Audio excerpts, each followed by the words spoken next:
All right, so here we are. Find out whether or not this is actually working. Guys, tell me whether or not you can.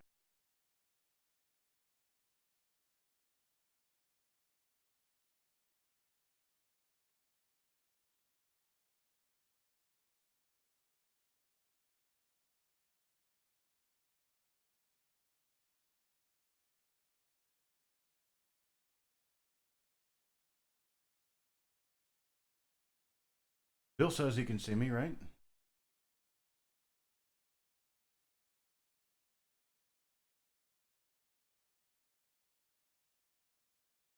All right, so everybody can see me. Yeah, bring up my chat real quick. Yeah, I've had a little bit of issue over the last week trying to figure out get everything working the way it needs to work. Hopefully, everything works out. Um, my sound has to be working from here, so if you don't have sound, Paula, mic is cutting out. That has to be something that has to do with. Oh, okay, never mind. I was thinking it had to have something to do with your internet connection here to capture me. That is me. How you doing, Hidden Diminishment? Bill Betts, Stephen Dallas. Bill, uh, I don't think it's my sound because other people are hearing me fine.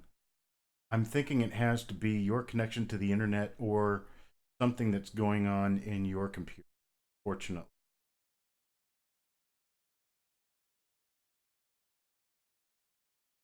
But I've downloaded a new version of the broadcast software. I've got it started up the way I think it should work. I'm ready to get started, but we've got another 10 minutes before I can actually start the auction. I just wanted to be sure that we were in a position where we would be able to get a broadcast done successfully. Thank you, Robert. Yeah, thanks, Shay. It worked. So now my thing is, since I've been setting it this way every time and only works half the time, what's it not going to work? And when's it not going to work again?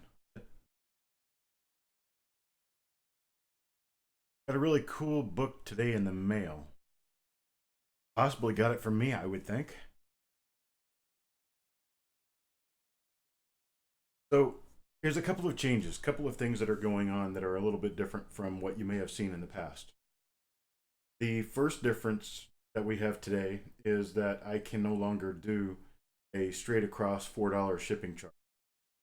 So what we're going to have to go to is a $4 shipping charge to everything that is up to 1 pound in weight.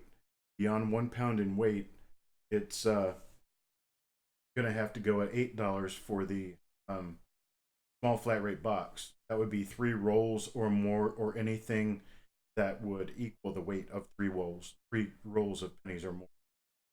And then when we get above the size of 22 rolls or above the size that would fit in a small flat rate box, I have to go to a medium flat rate box, $14.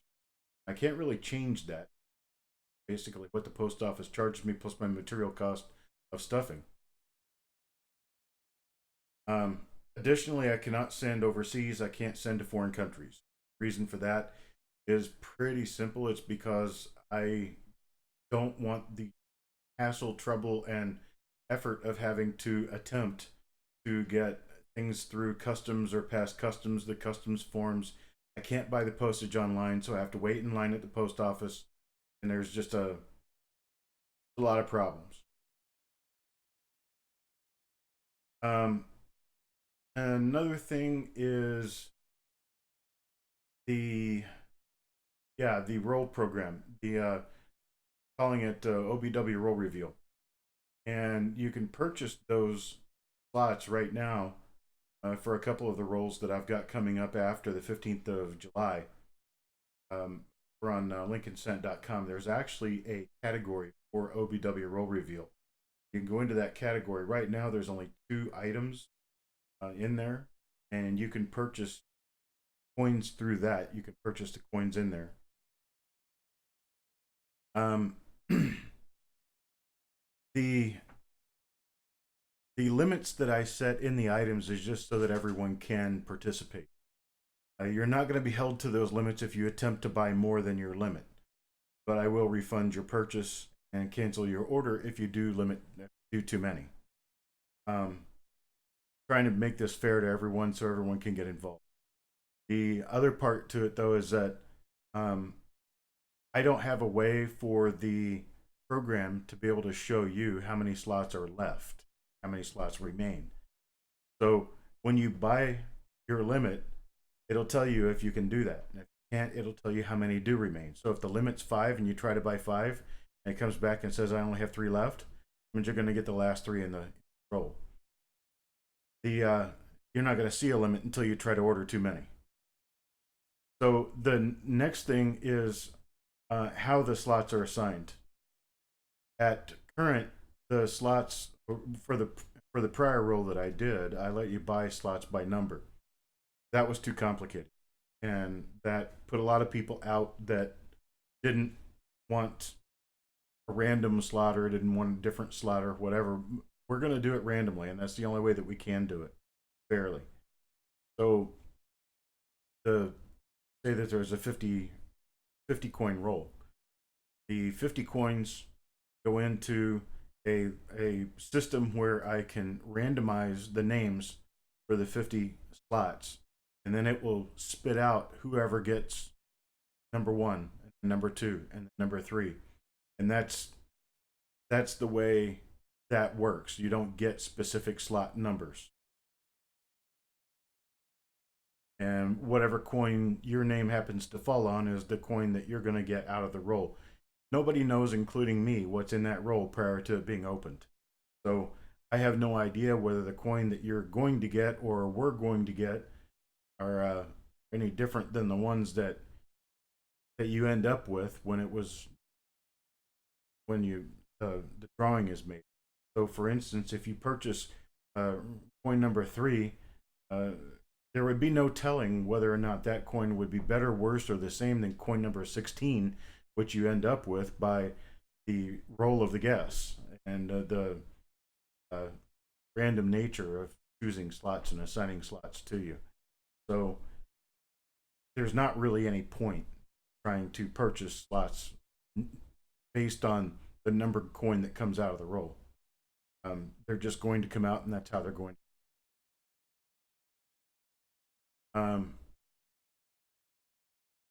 Right, they are coins, most probably Lincoln cents. This is another roll that I'll be doing at some point in the near future. This is a 1958 D roll. This roll is original. There's nice, bright, shiny coins on both ends. So I'm assuming that the 48 coins between these are probably also nice and bright. And I'm also assuming that they're all 1958D. Those may not be safe assumptions, but they're the best assumptions that I can make based on what I can see from the ends of the roll. There's that. Just check my clock. We've got 5 minutes left. Anybody have any other questions about the differences in the rules for the auction tonight with regard strictly to? Okay, now there is one other difference. Forgot to mention it. The timer clock that I use is not necessarily for everyone to use in trying to snipe an auction. It's for whomever I've got doing the time clock keeping, and when they mention time in the chat, that's when they see time run out. And it's supposed to be a deal where you're not supposed to be able to go down to the very last second to make a bid. You're supposed to make your bids based on not knowing exactly when it's going to end. And the item will end when it ends, when the person I have calling time sees that the clock went to time. They're watching it, and if they have a couple of second lag, or if you have a couple of second lag, you have to make up for that in your bids. Your bids need to come early, not late, because the later you try to make your bids, the less chance you're actually going to get the items that you're trying to bid on. So playing the game of trying to bid at the very last second is not going to work when you're on a system that's live, that is broadcast live, that you may not be seeing live because of your internet connection, or that the timekeeper may not be seeing totally live because of their internet connection. That clock is there for my timekeeper, not for everyone else's use. So we got that straight. So there's that. There's the shipping charges that I can. I mean, I was losing money on packages because people were ordering, 4 rolls at $8, and then I had to put it in a uh, small flat rate box and mail it that way. And the postage was $3.75 over what they paid for postage, and I was losing all my money. So I have to charge postage. U.S. Postal Service doesn't give me any breaks, so I can't do it either. Um, Another thing is for tonight's auction, if you're going to be sending a money order, be aware that I am leaving the area in 3 days. I will be gone for 2 weeks. So you're not going to get a money order to me within 3 days, and I won't be able to fill your order for another 2 weeks. So if you're sending a money order through the mail, it's a postal money order. You're sending a postal money order through the mail. Just be it known that I won't be able to fill your order until about the 20th of July. I prefer PayPal payments. PayPal is the way I prefer to receive all payments.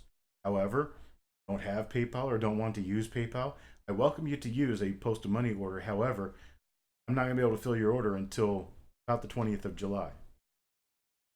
Additionally, PayPal, people asking when their order was sent, PayPal will automatically send you a notification of your um, a notification of your tracking number when I create a label for you.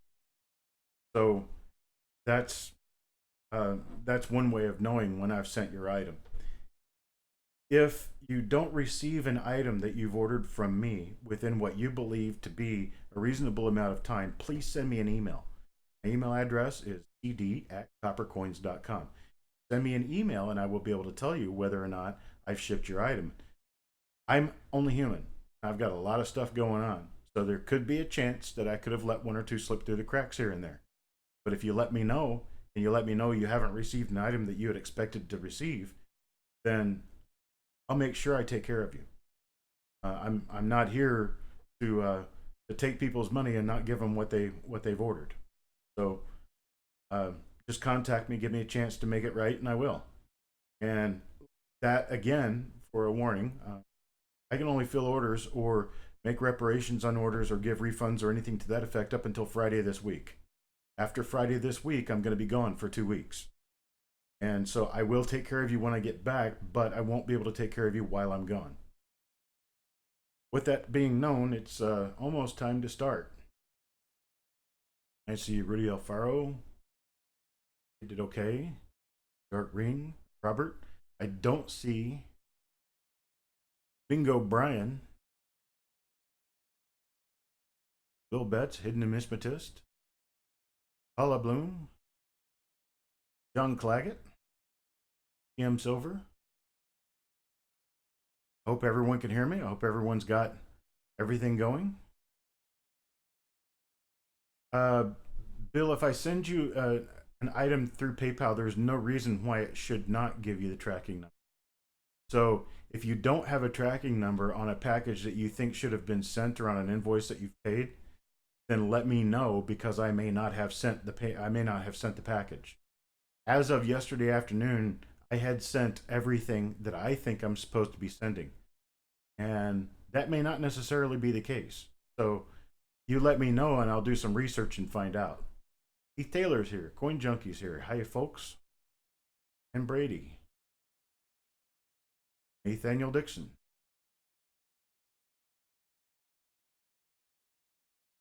Very nice. First time in live chat, got a lot of different coins from dimes to quarters, English coins from all over the world. This is an auction, and I am going to be starting the auction here very soon. When I do start the auction, I prefer that most of the chat that happen be related to the auction itself so that we don't cloud the chat with a bunch of comments other than those that are related directly to bidding on the auction. So here we go. This is Coin Night Live Auctions hosted by Chuck Daughtry.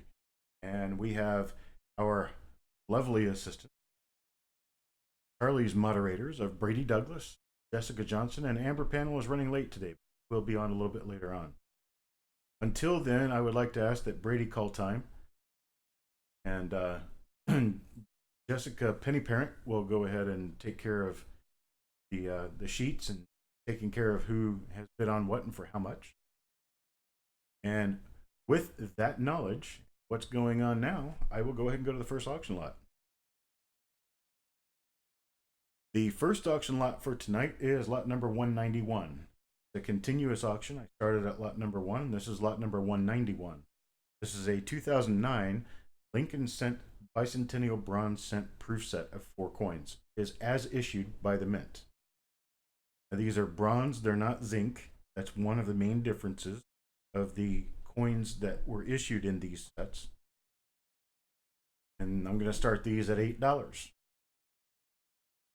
Running this at $8, who would like to bid $8 to get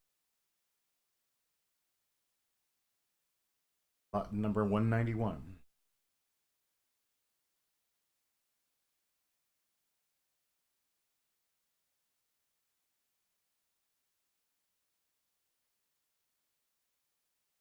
All right, who bids 9? Deep South Coin Scout bids 10. Deep South, I don't know if you have registered with us yet, but if you have not, please send an email. Penny Parent can let me know if there's already been an email sent with your email address, your name, or YouTube. I'm gonna go ahead and start the timer on this one. Timer is for Brady to tell when Brady runs into where it says time. He will call time in the chat.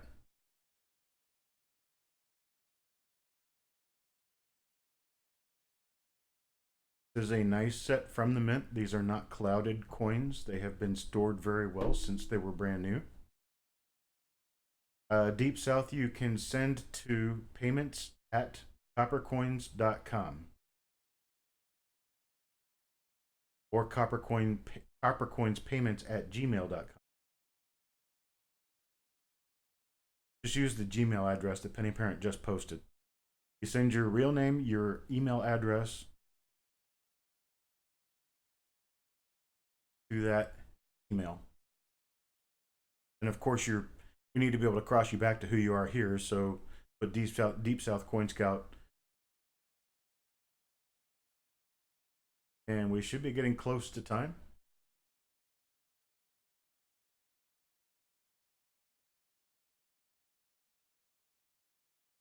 Got a long lag, 20-second lag.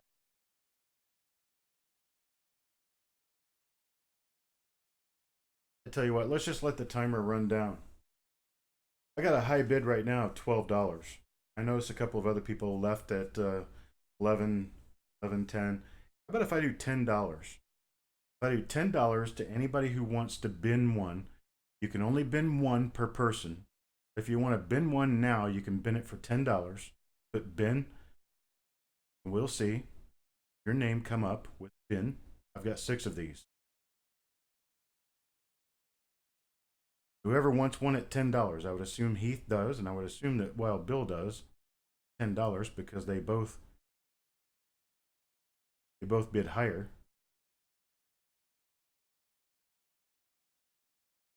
Do have a lag issue. Paula bins, Wild Bill bins, Bill Betts bins. Heath and Wild Bill automatically get theirs, as does Deep South Coin Scout, because they bid the bin amount or more. So Heath gets his. So there's Paula, Bill, Penny Parent, Heath, Deep South. Go back. Paula, Wild Bill, Bill Betts, Penny Parent, Heath, and Deep South Coin Scout. If Deep South does not want the one that he bid on, then CM Silver gets it. But I don't see Deep South yet. He's probably sending an email right now.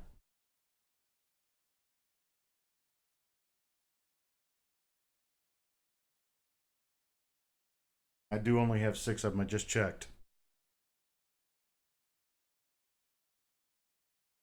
New Marshall, you're probably going to fall in too late on this one.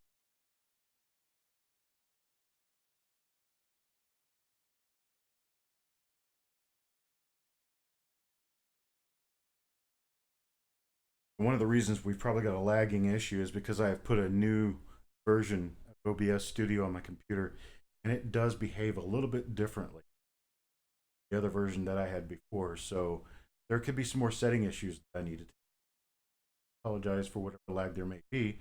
But if you are catching a lag, if you do a refresh on your browser and come back, you may catch up on time a little.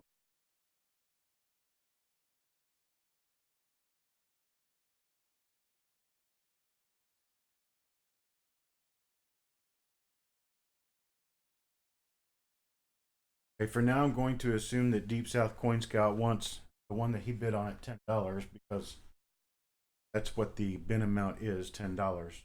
So until he lets me know, CM Silver, you're on standby for one. New Marshall, I don't have enough to go around.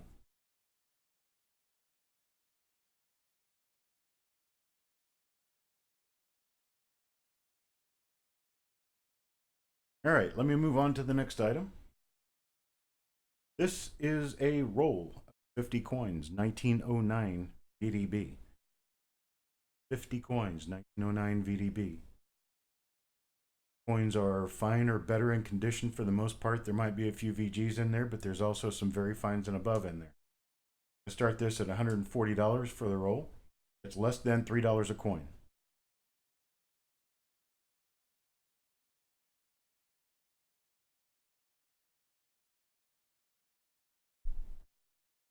Hang on a second. Let me see if I have a seventh one.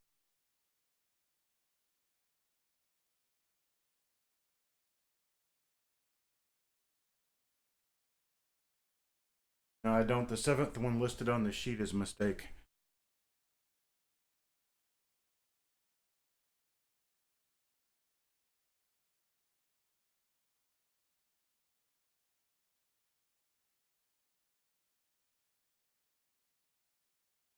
So the bins for those were $10, not $12. So I have a bid of $140 on this 1909 VDB roll. New Marshall is in at $140. CM Silver, but just a bit late.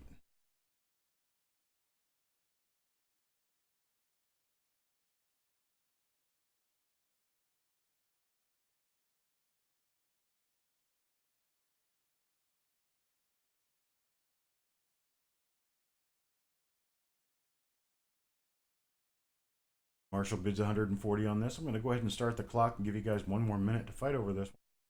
145. CM Silver brings in a bid.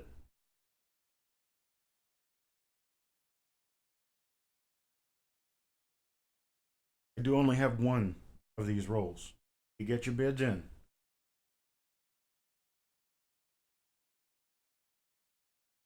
This is less than, well, it's actually less than $3 a coin still for 1909 VDB Lincoln cents. Less than $3 a coin. That's the retail value of a good coin, and these coins are better than good.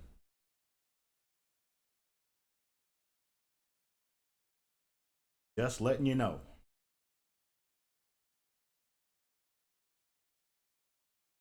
Got New Marshall in town up to $150, bidding an even $3 per coin.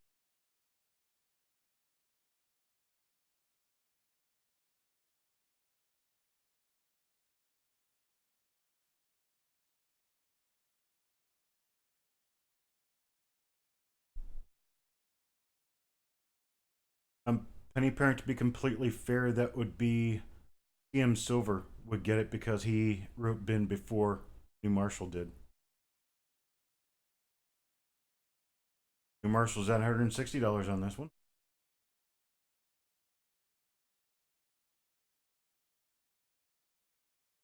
CM Silver at 163. There's a bid increment above $100. It has to be a $10 increment above $100.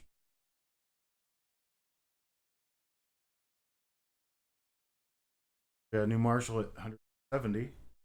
His bid was at 160. However, CM Silver's bid at 163 was not valid. New Marshall wins at 160.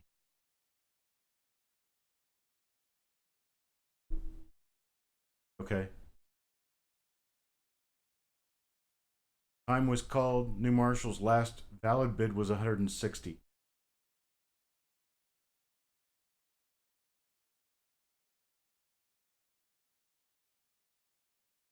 I appreciate the bid. Thank you very much. 160 penny parent. We'll move on to the next lot.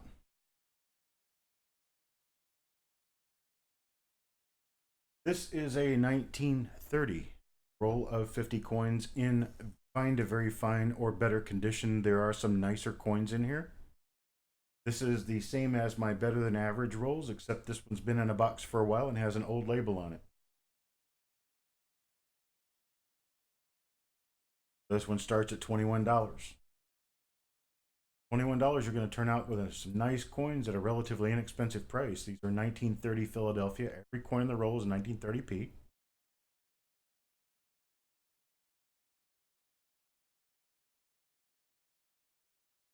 A penny parent, the bid of 170 was after an invalid bid of 163, which outbid him at 160. So his last valid bid was 160. Then there was a bid of 163, which was not enough of an increment. Then New Marshall bid 170 to outbid that, but did not know that the increment was there. No, I'm not on live chat. Should be. That might help.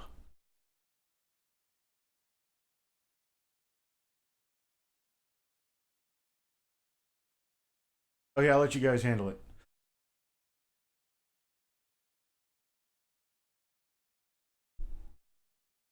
Because I don't know the difference between top chat and live chat.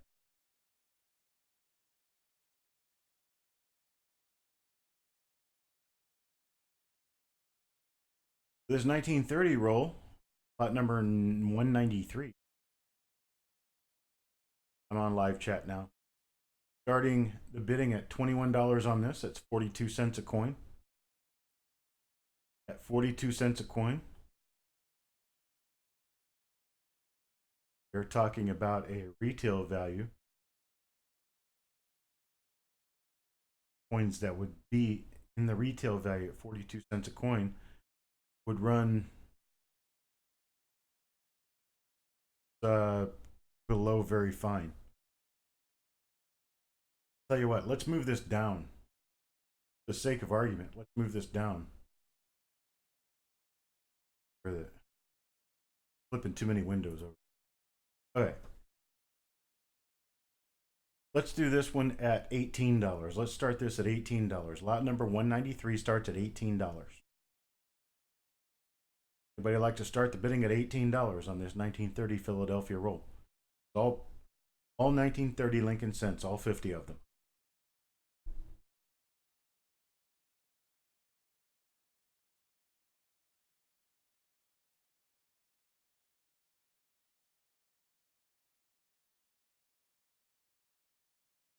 Yes, the last one did sell for 160. Thank you, Rich. Thank you, John. Bids of $18. John needs to bid higher than 18 to get the roll.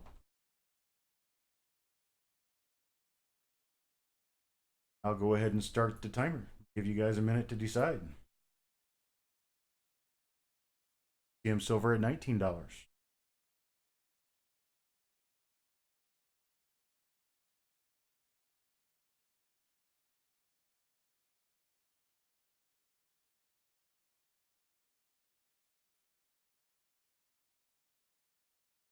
John Claggett at 20.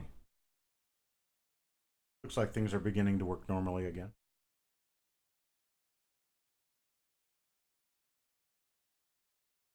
That was a little confusing in the happened there. Hello, are you still here?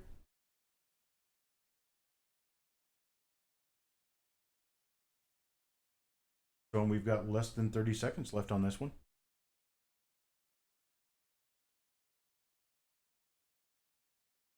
John Claggett, current high bidder at $20.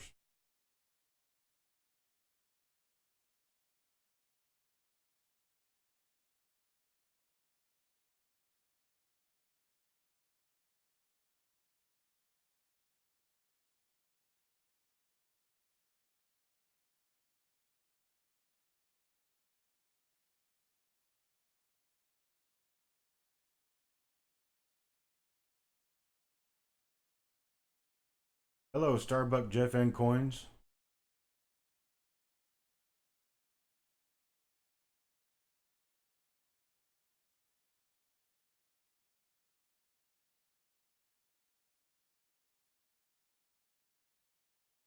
Be close to time on this, Brady. Here we go. Got time? John Claggett, high bidder at $20. Thank you, Mr. Claggett. Hi, Paula. On the phone. Okay, I understand. Let's move on to the next item up for bids. Next item is lot number 194. This is a 30D roll. A little more valuable than the 30 roll. Let me drop this back and start it at $25. Let's do a really great deal at $25. How about 25 as starting bid?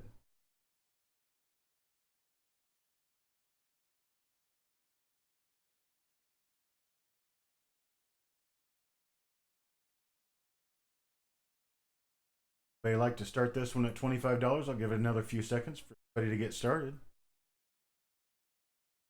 John Claggett, $25. Get started on this one.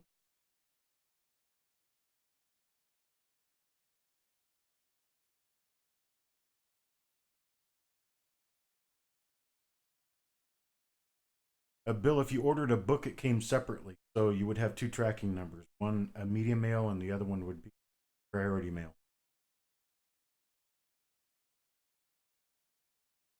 I'm going to go ahead and start the timer on this one. We've got John Claggett in at 25. We've got CM Silver at 26.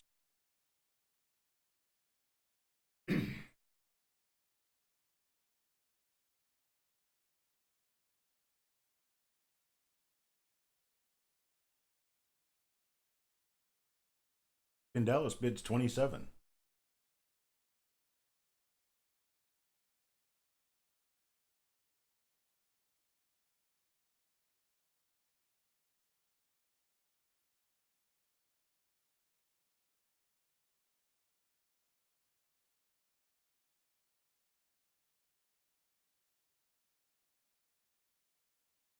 $900 silver at 28.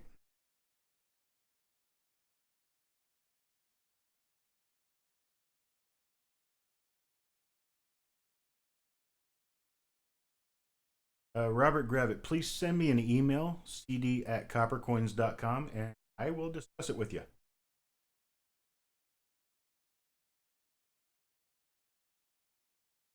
I'll have to send you an invoice for it. I've already got your invoice information. I can just send you an invoice for it and get it sent out this week.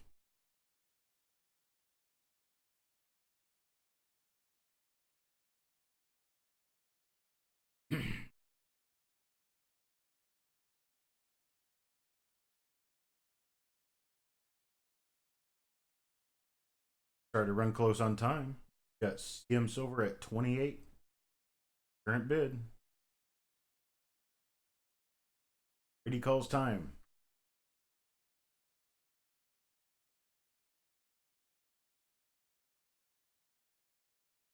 Very fine book, by the way. No pun intended. So it's only very fine? A BMS 70. All right, let me clear the clock for the next item. Next item is a 1930S roll of Lincoln Center. Find a very fine or better. There are some pretty nice coins in here. They have not been checked for anything except grade. They went straight into the roll. These are the coins that I decided were a little better than the average coin. Why they're in this roll? Because the average coins went into bags. Above average coins go into rolls.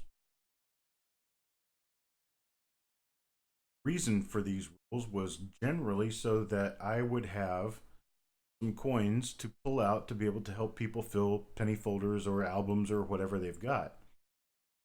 Because anyone needs to be able to have a 1930S Lincoln. Well, if I tossed all the 30S's I had into a bag, I wouldn't be able to find them. So I pulled the nicer coins out that were not necessarily valuable enough to put in holders of their own, and I put them in rolls so that I'll have them in stock. So when I run out of 1930S's in my tube, I could dump these in to the tube and start selling them one coin at a time. Then I ran into overstock on them, so I had like 10 rolls of 1930s, and I don't need that many. That's where I offer them to you. You have the opportunity to bid on this 1930s roll. I've got Stephen Dallas at $26 presently.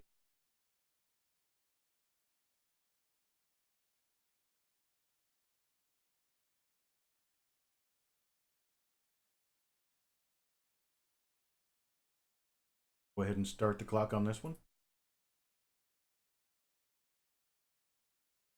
Remember again, as I mentioned before the auction started, when I start the clock on this, this is for Brady to watch and to call time based on what the clock says. He has no idea who's going to bid and when.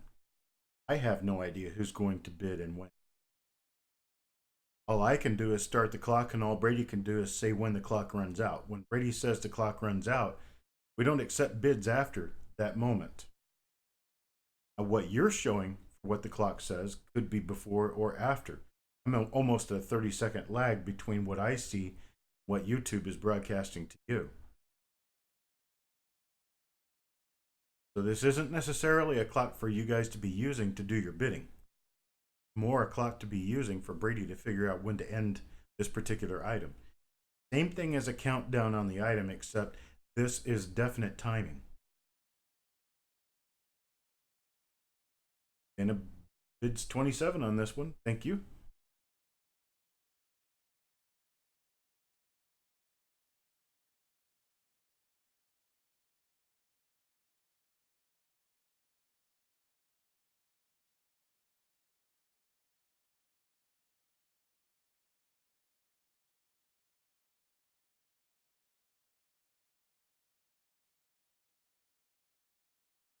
We're running out of time. Dana is the high bidder at 27.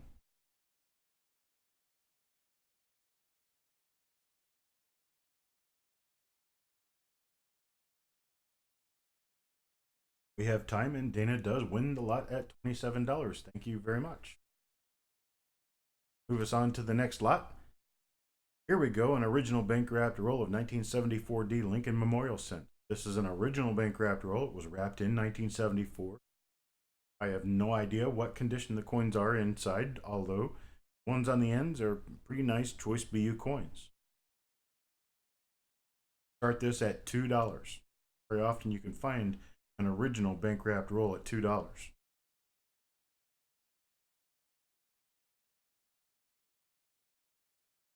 John Claggett, you just bid $8. Is that $8 on a 74D? Starting bid is $2 if you want to start at 2.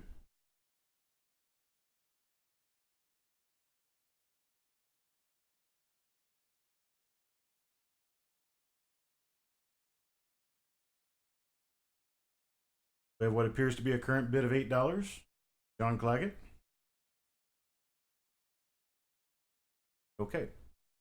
Got it started at 8. I will go ahead and start the clock on this one. Moving it down. Anybody wants to outbid $8 on a 1974D original bank wrapped roll, let us know.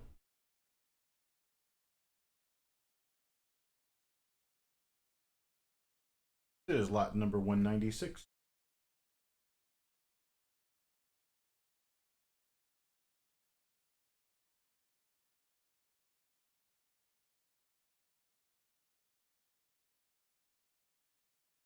Tell you what, let's do it this way. I'm going to stop the clock. I have a few of these.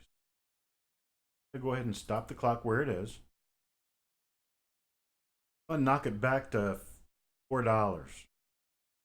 John, you're going to get as many rolls up to 20 as you want at $4 a piece. Let's let John speak first. John, how many would you like at $4 per roll? Up to 20.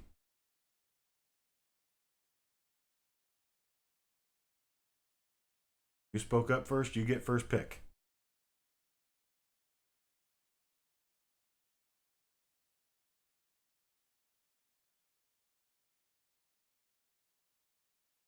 Okay, John wants 4. I have 16 more available at $4 a piece.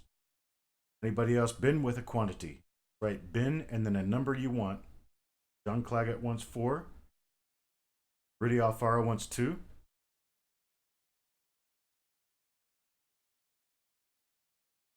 Bill Betts wants one. Robert Adams will take two. Wild Bill's Hobbies will take one. New Marshall will take two. I'm showing 8 left. That's correct. Dana will take one. Did okay will take two. Showing I have 5 left.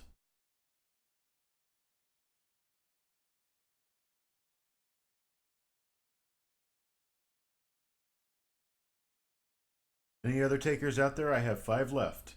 Anybody want to up their order who has already said that they wanted? $4 per roll.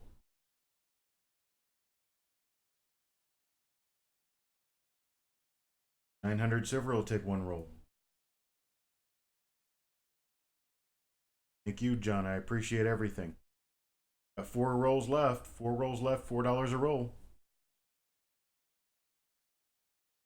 Of course, we also have a lot more to go through tonight. That's for sure.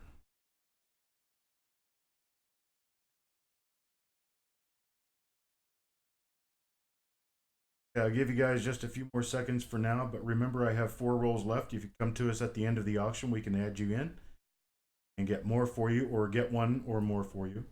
We have 4 left. I'll move on to the next item for now. Thank you very much. And this one is a 1944 Philadelphia wheat cent partial roll of 30 coins. These coins are all AU or better. Some of them have spots, some of them have other minor issues, but most of these coins do not have any wear. So they're all going to be nice coins.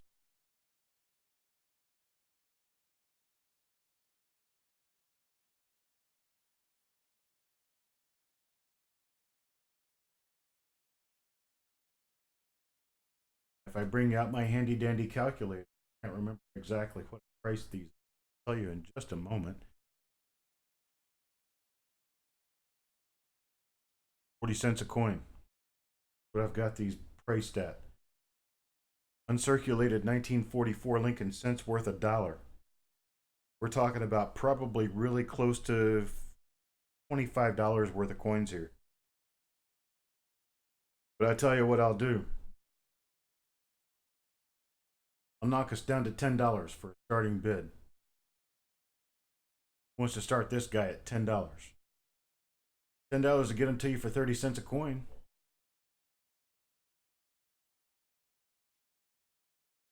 Can't buy rolls for that. 30 cents a coin for the partial roll to get started. $10. $10 is the opening bid amount for lot number 197.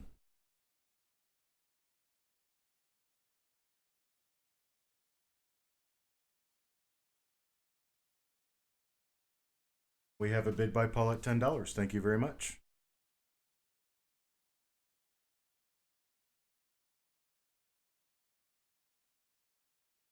We have 900 silver bidding $11. Go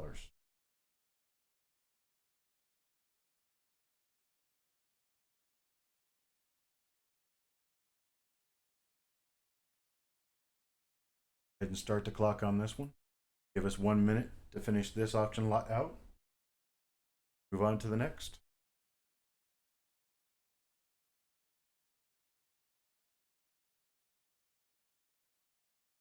Level of efficiency is getting a little better with this. 9:30. We've been doing this for half an hour, and I'm already through lots. On my 7th lot. 900 silver has the current high bid at $11.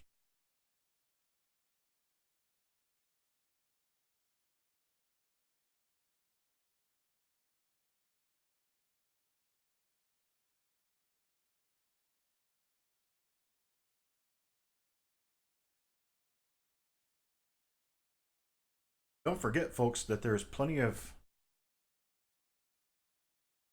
great buys. I'm going to say great buys because I priced all of it, and I know it's great buys. Over at lincolncent.com. Same service, same level of quality in the coins. You don't have to fight each other for the price.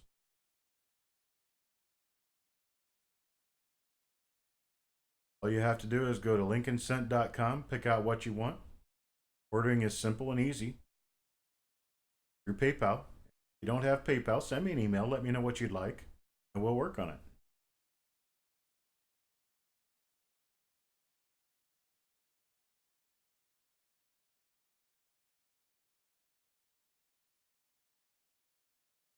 Well, it's been told I'm relatively easy to get along with once you know me. Brady calls time. 900 silver is bid at $11, wins this auction lot. Thank you very much, sir.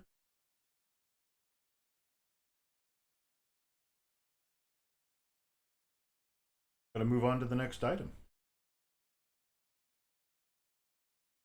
Waiting for an update on the errors. It will happen. I'm telling you it will. Matter of time. Now, this particular roll is an uncirculated to BU roll, meaning none of the coins have any wear, but some of them are red, brown, or brown in color. Most of these coins are BU. There's 50 coins here at $25. We're talking about 50 cents a coin for uncirculated wheat pennies. You're not going to see that very often. 50 cents a coin for uncirculated wheat pennies. This particular roll is lot number 198.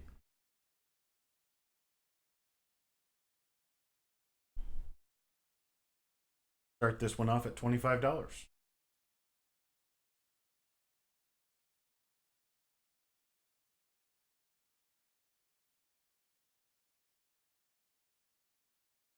Got a bid from New Marshall at $25. Thank you very much, sir.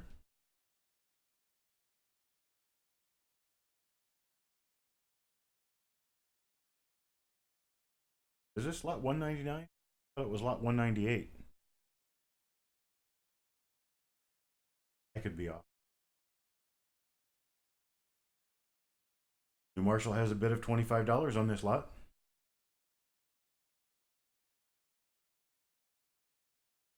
It is lot 198. Sorry for the little flip-flop there, but I just wanted to make sure I had my lot numbers right.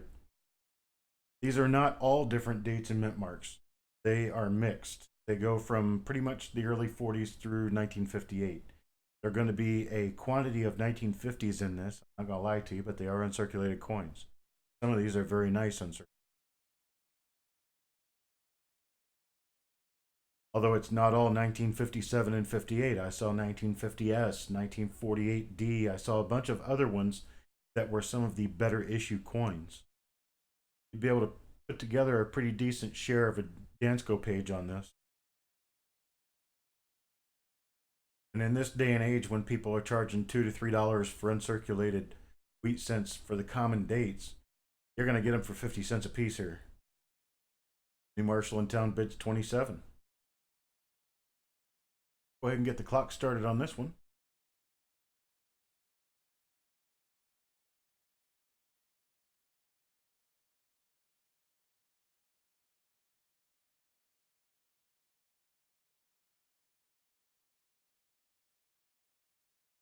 Something else I want to mention is for those of you who do have Facebook and don't know that we exist on Facebook, you can search Facebook for Coppercoins and find us and join in the fun. We do giveaways on a regular basis. We do plenty of educational posts to teach you things about Lincoln cents you never thought you would know. Hidden Numismatist bids 29. New Marshall, you got to hit above 29.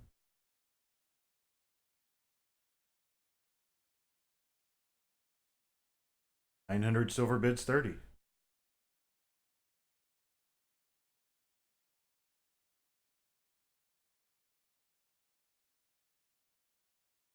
Please correct me if this CM doesn't mean 900 fine. That's just what I see, 900 silver. Because silver dollars are 900 silver and CM is Roman for 900. In Dallas.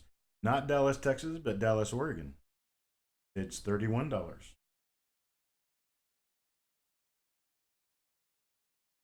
New Marshall hits 35. Hidden Numismatist is out. Thank you, sir. Appreciate your interest in this item.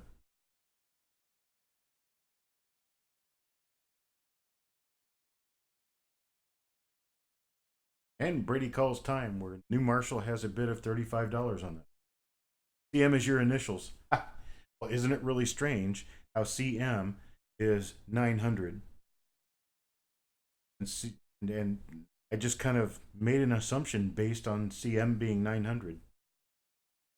Congrats to New Marshall. I appreciate it. Let's move on to the next item. The next item is yet another Hunk to Be roll of 50 Lincoln Wheat cents. Essentially the same thing as before. There are a number of decent coins in here of different years and mints. See a 1954D on the top, a 56D, a 49D, a 1956 plain, 1952D, 1958 plain. That's just what I can see in the photograph I took. And this is a roll of 50 coins, starting at 25 cents a coin. Or starting, I'm sorry, at 50 cents a coin. My math is off.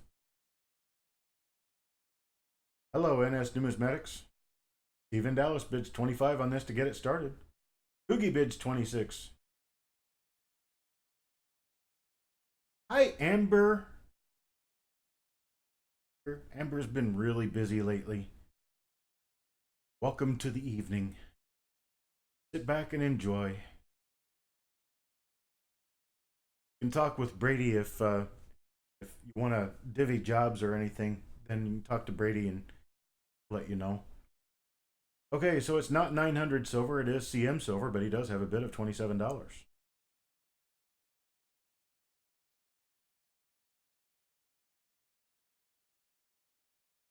And Hoogie has an invalid bid of $27. CM silver got ahead of you, buddy. Steven Dallas bids 30. Go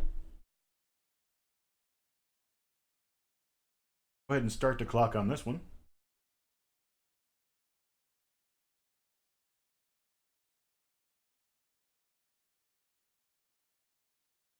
Amber, I hope you've gotten everything done that you wanted to get done today, because I know you've been really busy.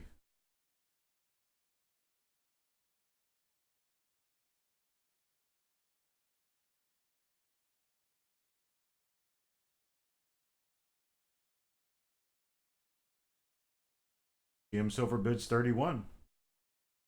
And Hoogie is out.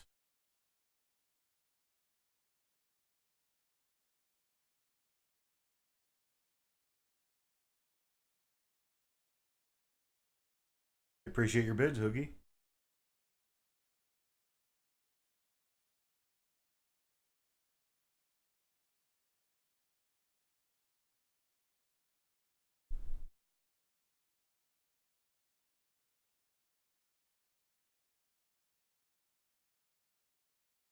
For those of you who haven't heard me blabber about this yet,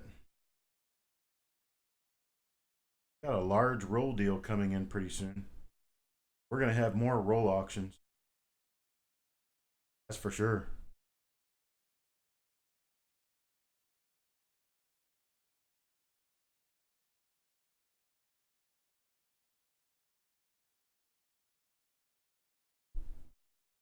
Even Dallas has a current bid of $32. Like we're running close on time. Jim Silver at 33. And Brady calls time right as CM Silver gets his bid in at $33. Congratulations.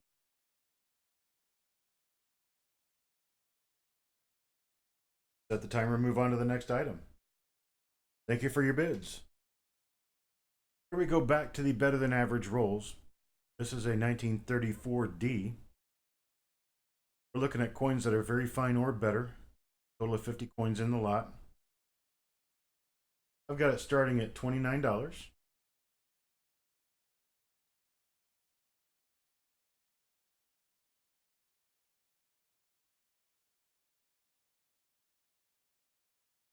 About 58 cents a coin.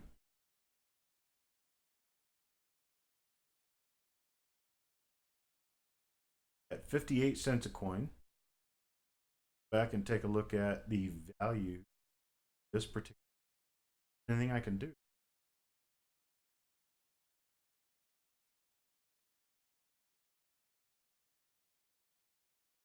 A lot of things I have to consider going through on this. The 1934D in very fine 20, according to Numismedia Price Guide, is 63 cents. Then you go to extremely fine 40, it's $4.89. You get to AU50 at $6.90. I'm not going to tell you exactly what's in the roll because I don't know, and I'd be lying to you if I tried to, but I can tell you that there's probably XF and AU coins in this roll. Here you're talking about coins that you're going to be getting for less than 60 cents, and that's the value of a VF coin. When I say VF and better, I mean that they are running better than VF in a lot of cases.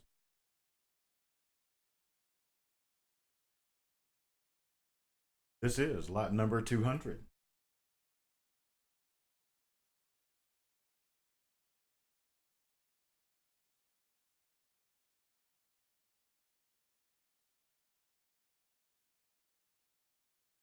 I have this idea that I need to be filling every moment with saying something. It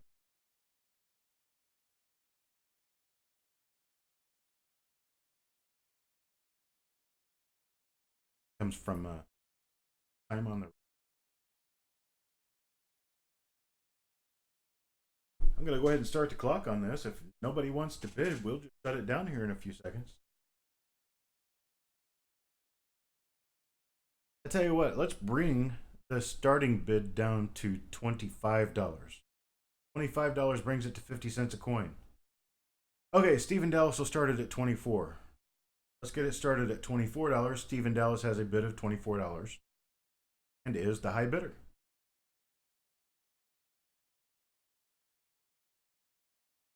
Showing roughly 30 seconds left. Stephen Dallas is the current high bidder at $24. These coins, in case you don't know, are minted after the glut of mintage that went way up from 1933 to 1934. However, 1934D is still a relatively low mintage coin. We have CM Silver at 25 now.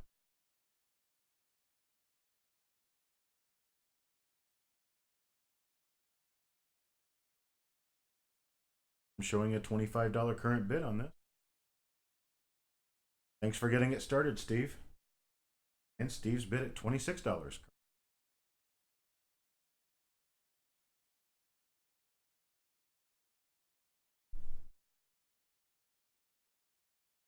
As I bid at $26. Amber calls time before CM Silver gets a $27 bid in. So Steve wins this one at $26.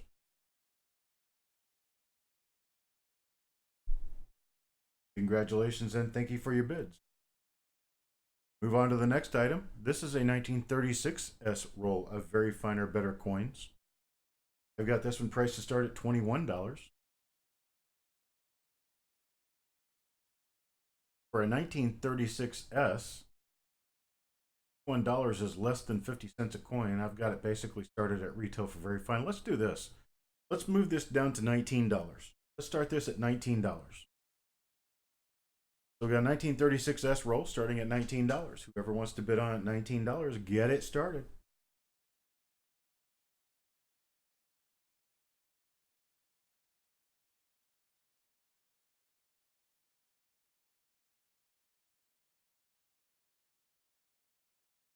This is lot number 201.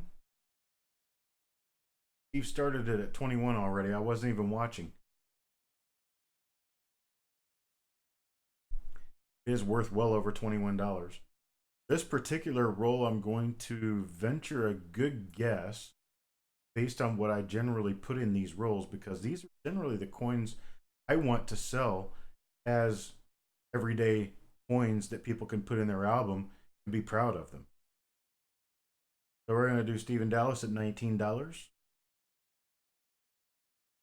Anybody want to bid above Steve at $19 for this roll?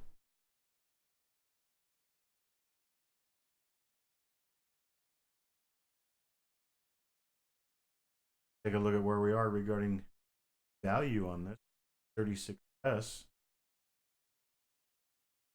We have a XF value of $1.15 and an AU value of $1.73. These coins are currently priced at just over 30 cents a piece, I believe. Getting a way under value.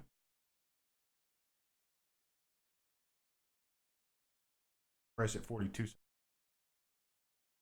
My math is a little off. Math is usually a PM Silver at $20, Stephen Dallas at 21. Go ahead and start the clock on this one.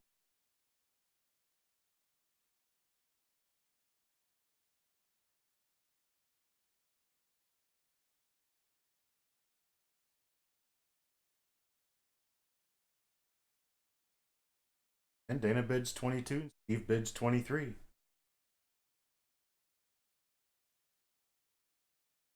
Who ends up with their fist at the top of the bat when the clock runs out?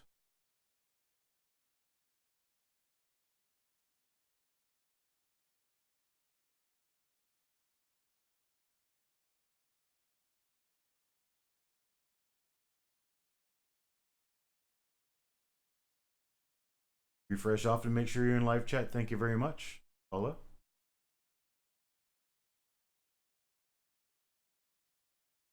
I almost made the mistake of calling you Penny Parent because you both start with P.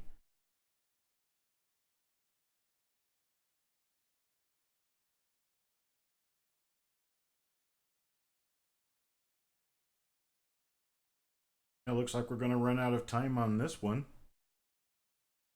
here pretty shortly.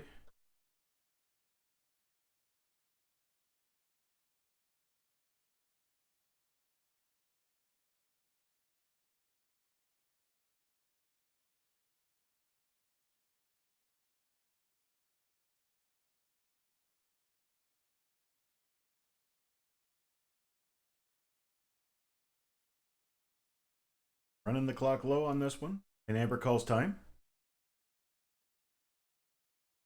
We have Stephen Dallas as the high bidder at 23.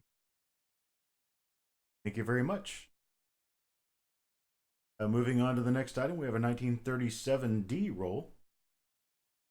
This one is a very fine or better roll. And start this one off at $12. Now, at very fine, the value of one coin at very fine at retail is 36 cents.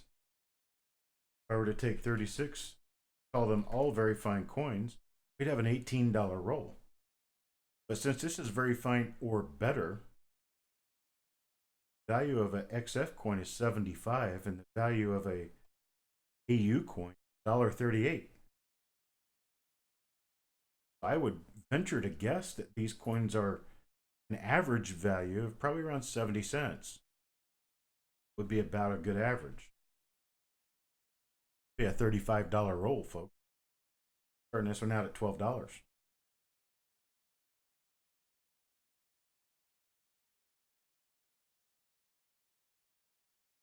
We have a bid of $12 from Rich H. Hey, there's Bingo. How you doing, brother? Fell asleep again.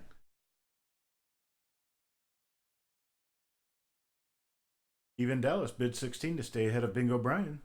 Bingo Brian comes in at 20.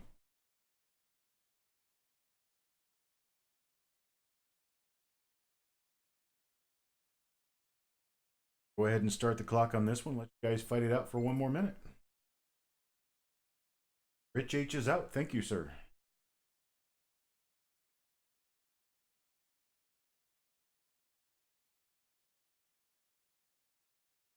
That's okay, Bingo Brian. You are at lot 202 right now. I think we're going up to 220 something.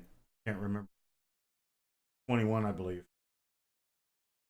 M Silver bids 21 on this one.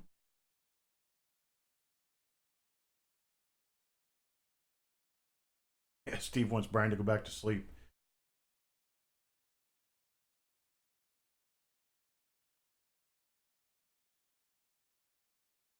Do have these priced very well. Like I said, this thing on average should be 70 cents a coin value, and we're talking about a $35 roll if so.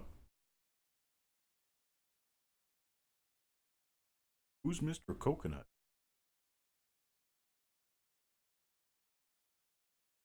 Talking about Sherman? We're close. Outside the door.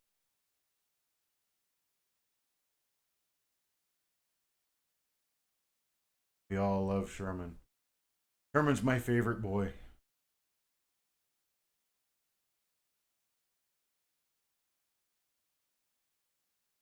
We're getting pretty close on time now.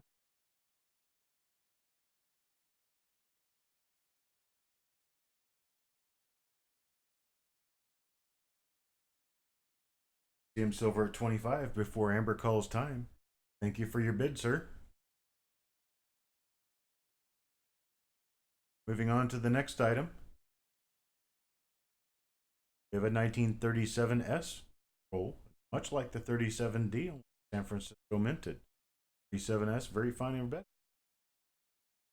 50 coin roll here. 37S is worth a little more than the 37D, although they're about equal. And we're talking about roughly the same value of roll, roughly a $35 roll would be the retail value for starting at well below retail, less than 50% here. This is a wholesale price of $14. Getting them by the coin, going to be a lot more expensive. Buy it by the roll, and you can pick the best one out and trade the rest with your friends. Lot number 203.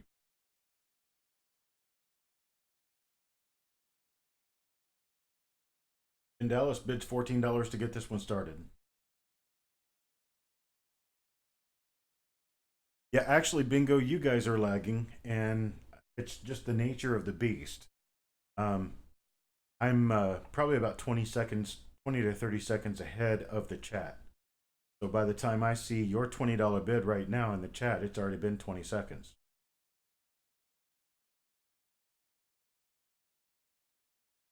Maybe I should just shut up and talk about the items and quit trying to count bids. Let everybody else do that part.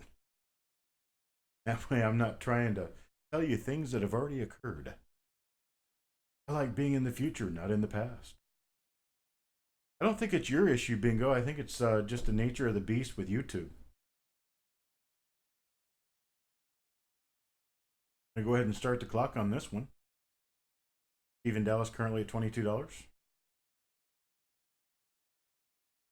And I'll tell you, when I see the clock show up there on YouTube, I'll tell you what time my clock says. Well, know exactly what the lag is.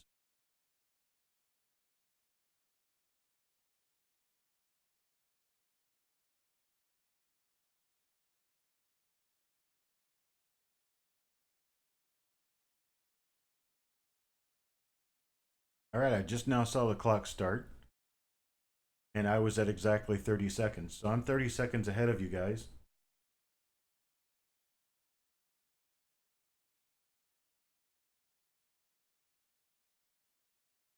Okay, I won't stop talking.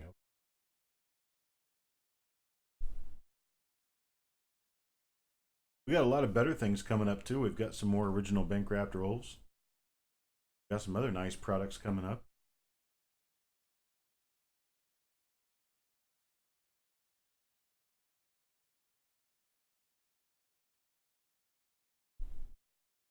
I'm already showing times run out.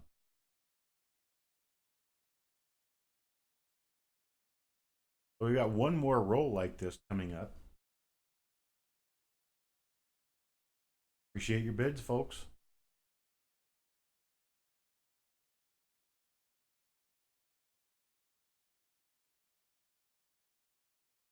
Looks like Steve got it.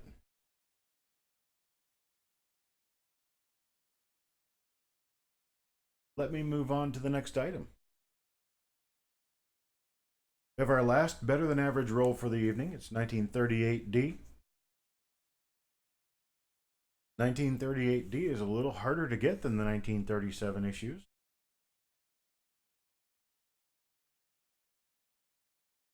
Get a link up there to the Coppercoins auction page. Sure, everybody knows exactly where these lots are coming from.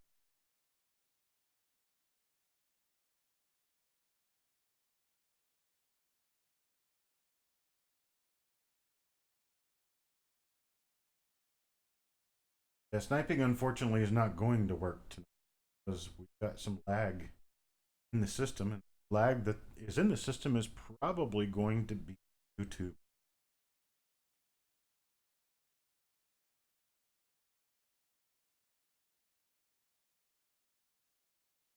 We have lot number 204. circulated above average circulated roll of 1988D.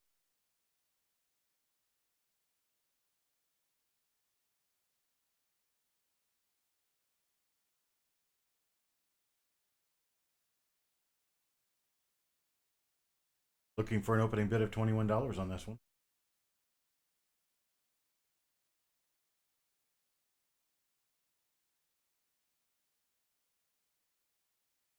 Got a bid by Robert. I'm going to go ahead and start the timer on this. Give you another minute to fight this one out.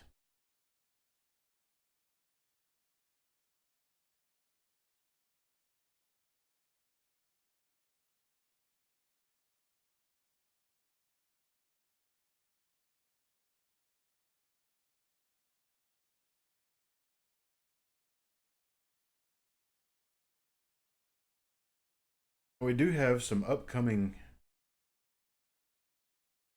OBW roll reviews. Going to have a lot more of them scheduled in the relatively near future. This is going to be you buy slots through lincolncent.com in the OBW roll reveal category in the collection. Go take a look at that. Right now there's two different rolls available for sale. These are one coin purchases inside of an original bank wrapped roll. What you can do, buy one coin from the original bank wrapped roll or more. In certain cases, I'm limiting the number of coins you can buy because I'm trying to give everybody a chance.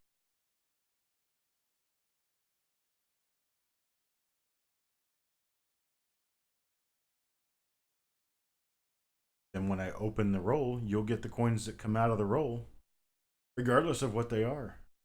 They could be in wonderful condition. They could be great coins. They could be double dies, repunchment marks, errors. We never know. Bank wrapped these back when they were made. Nobody's seen them since.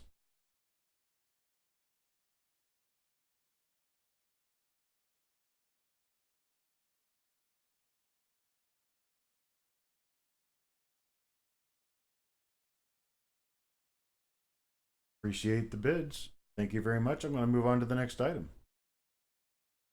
Next item in this case is a 1965 Memorial Cent original bank wrapped roll. We're going to start this at $2. $2 for original bank wrapped roll of 1965 Lincoln. Now, the fact that these two end coins have just a little bit of an issue is because they're on the end and they've been on the end of the rolls and, well, what?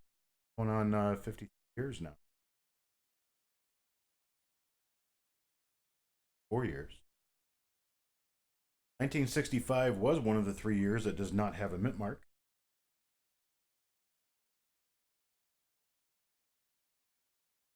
John Claggett got us started.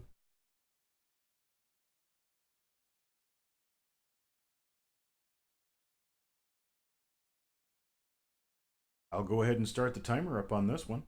Got Bingo Brian up to $15. Robert bid 16.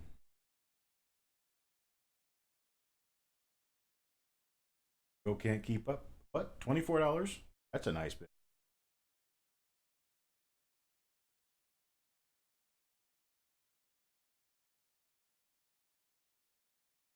Penny, if you could check on Alan Bailey and make sure that he sent the email in, he can go ahead and start bidding.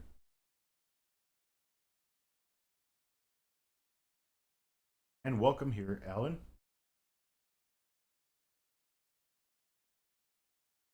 Pre-registration is not necessarily required. What is required is that we know who you are before you can start bidding. We've had people bid and never send us another email, so we end up with bids out there that we can't invoice.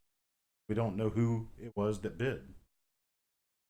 So a pre-registration of sorts is required. You just have to let us know who you are, what your email address is, and what your YouTube handle is. You'd be open to bid right away.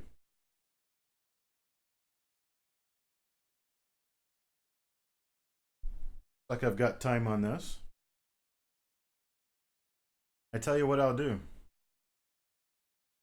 I have 3 of these rolls. 3 of them just like this one.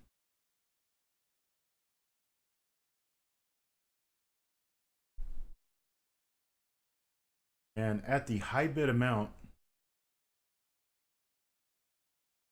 I will let Brian pick whether he wants more than one roll. One roll, two rolls, or three rolls.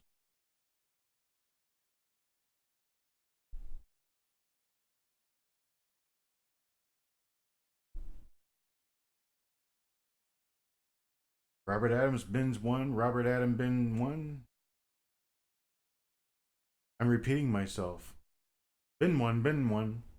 Bingo, Brian. Would you like more than one of these rolls?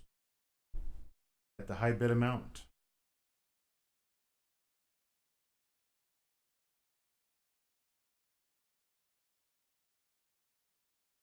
Bingo, Brian wants two. Robert Adams wants one. At the high bid amount, that's all I've got. This item is closed. Thank you very much for your bids. Moving on to the next item. This is a 1980 original bank wrapped roll. This is 1980 Philadelphia. For those of you who happen to follow the 1980 Philadelphia issue, there is a very nice but scarce double die obverse in the 1980 set, 1980 issue. I can't tell you whether or not this roll contains 1980 double dies or not, but if it does, you've got a roll that's in any kind of condition close to what the end roll coins are in. You'd be talking about a few $100s per coin. John Claggett immediately throws out a $15 bid on this.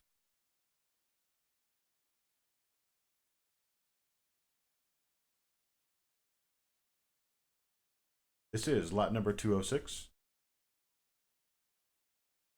for an original roll of 1980 Philadelphia minted Lincoln cents.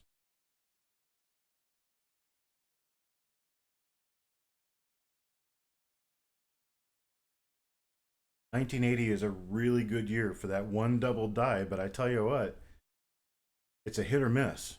Get it or you don't. Not something that's very easy to happen to run into. I have been through a number of rolls and found very few of those double dies.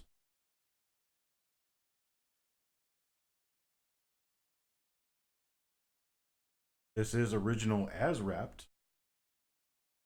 I was 12 years old. I'm going to go ahead and start the clock on this, get that bidding war, that frenzy. See what we can do about getting a bid in on this. Of what, Robert right now at $35. John Claggett is out.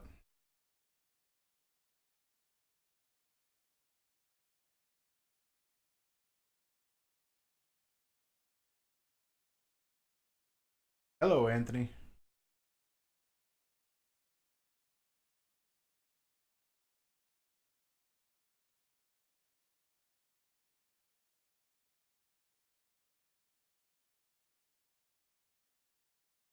Tell you what, I'll shut down the bidding on this one right now. We have a high bid of $35. Pause the clock. Pause it 15 seconds here. We've got a high bid at $35. I am going to offer to anyone who wants to pick these up. I have, how many of these do I have? Grand total of 6 of these. Rolls of these from the same source. I'll offer them at $20 a roll. The high bidder gets his choice first. Robert N.A.T. Gravitt, you've bid one roll. You're going to get yours at $20. Do you want additional rolls at $20? I have a total of 6. After he makes his decision, whatever's left can go to John Claggett, his $30 bid, but he will get them at $20. He was the second highest bidder. He'll be the second to choose. Then Stephen Dallas follows him with the $21 bid. However, everyone will get them at $20.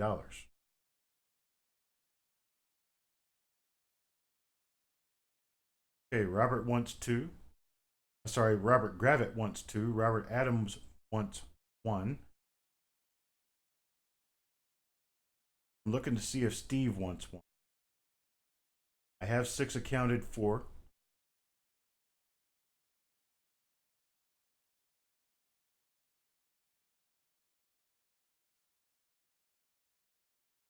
Need a response from Steve as to whether he wants one of them at 20.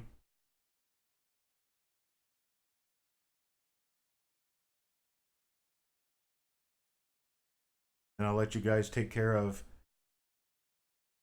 the others.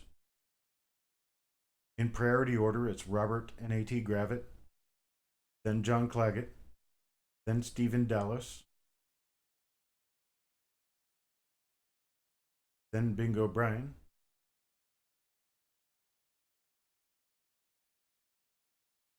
then Rudy Alfaro,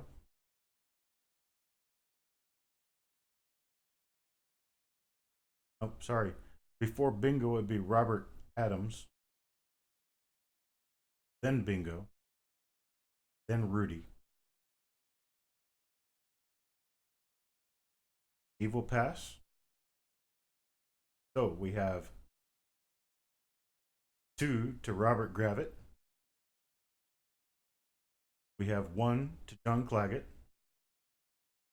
1 to Robert Adams, 1 to Bingo Bryan, 1 to Rudy Alfaro. Total of 6. Thank you all. Mark those at $20, please. Stop the clock and move on to the next item. Change. Lot number 207. This is 1980 Denver. If you remember, 1980 Denver had, or does have, a particular die that has a mark above the D mint mark that at one point in time was considered to be a D over S, or D and S OMM. However, it has since been determined not to be that and has been debunked. A die scratch, but it's still a very interesting die scratch, and people are still buying those at a decent price. There's also a couple of RPMs known, a couple of minor double dies known for 1980D. Start these off at $2 a roll. One roll at $2.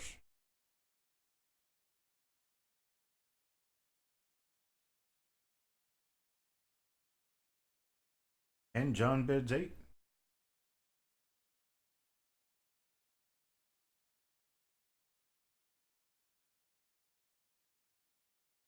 Even Dallas did indeed pause the. For just a moment, the entire world was in his hand.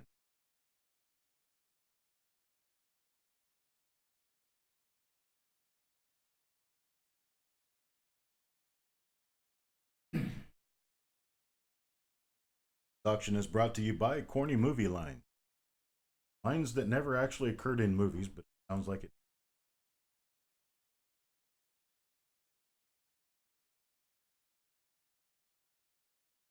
I'll go ahead and start the clock on this one.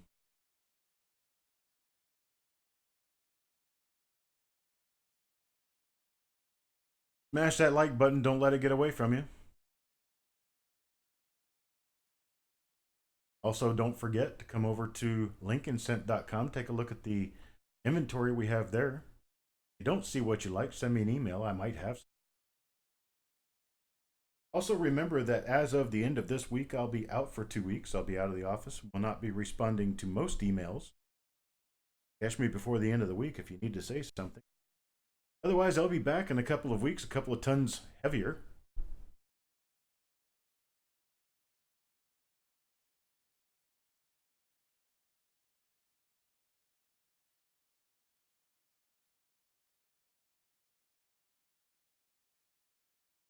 Much appreciated, Brian. Thank you for the review there. I just saw it because you guys are so far behind me. We're running down the clock with John Claggett, a high bid at $10.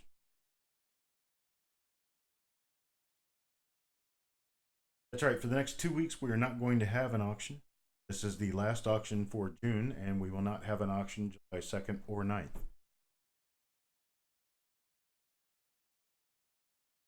Our next auction will be July 16th, the evening at 9. Tell you what, we've got time on this. I don't happen to be going to Oregon. I'm not going that far away. Sorry. We have John Claggett with a $10 bid on this. Let me tell you something. This particular lot, I happen to have a number of. So what I'm going to do is I'm going to drop from the $10 high bid back to $6. I'm going to give John first stab $6 a roll, however many he wants. I have a few of them. You tell me how many you'd like to get at $6 and we'll adjust from there.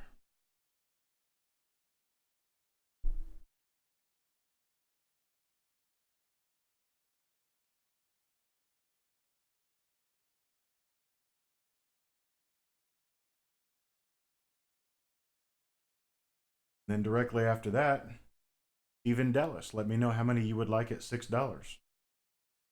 John will take 4.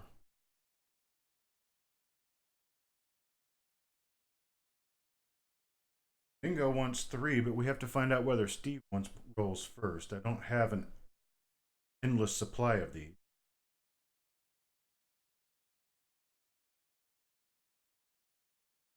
Steve will take 1.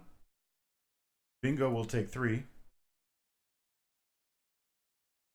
Paula will take 1. 9 gone already. How many of these do I have? I got 5 left. I have 5 left. I got a total of 14 of these. Anthony Goodley will take 1.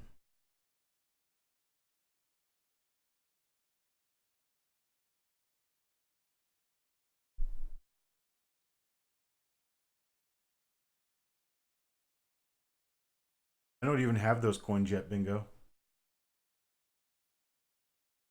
So we got a total of 10 of these rolls gone now. I have a total of 4 left. Anybody want the 4? Rich, take 1. New Marshall will take 2.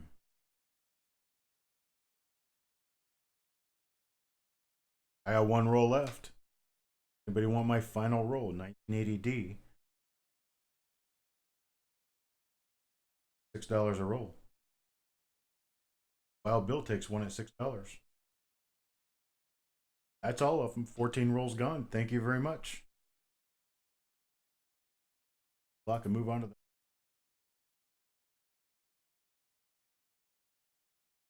We have a 1999D Susan B. Anthony dollar from the Mint set. It also has the Denver Mint token. The Denver Mint token was minted on a cent blink, so it's the same size.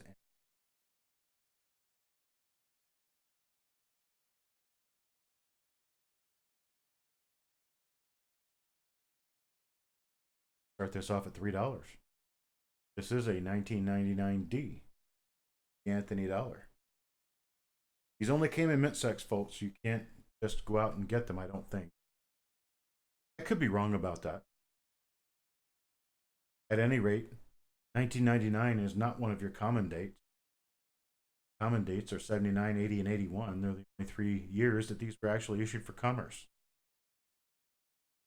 And I'll let you know that the 1999s were issued because the law had already been formed. I don't know. If the mic is cutting out, it's not cutting out for me. It must be for you alone. Somebody else tell us. Am I still coming in? Check, check, check. 1, 2. The 1999 Susan B. Anthony dollars were only minted because the law had already been passed that we had to mint more dollars. But the design for the Sacagawea dollar had not yet come in. So they decided, well, we need to mint dollar coins. What can we do? So they made a Susan B. Anthony die for 1999 just because the law stated they needed to mint coins.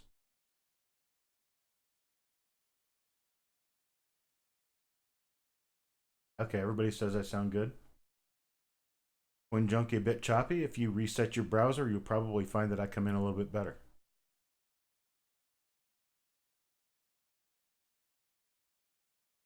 John Claggett's at $6 on this particular item. I'm going to go ahead and start the clock on this and let you guys fight it out for 1 more minute. You'll notice on the mint set packing that there's actually a red stripe at the top and bottom. That red stripe indicates Denver. They use the red striped packing material, whereas Philadelphia used blue. At different points in time, Philadelphia used light blue or dark blue. But that was so you could tell without having to look up close to the coin whether or not you had a Denver or a Philadelphia mint packing. Because at the mint, coins were packaged together. So Denver had to mint their coins, Philadelphia had to mint their coins. They had to be sent to a packing facility where they were all packed together.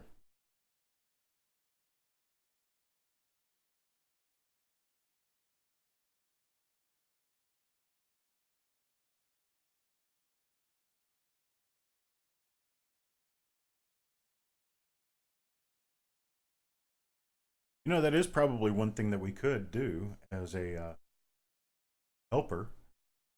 Amber, when you run to exactly 30 seconds, you could post that you have 30 seconds left. That way they could gauge their clock from yours if you want to do that.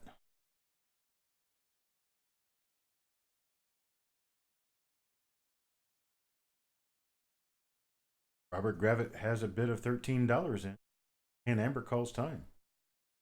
Thank you, Robert, for your bid.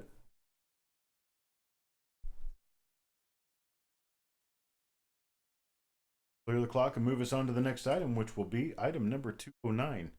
Now, folks, on this particular item, it's really interesting because I have absolutely no idea what year these coins were minted.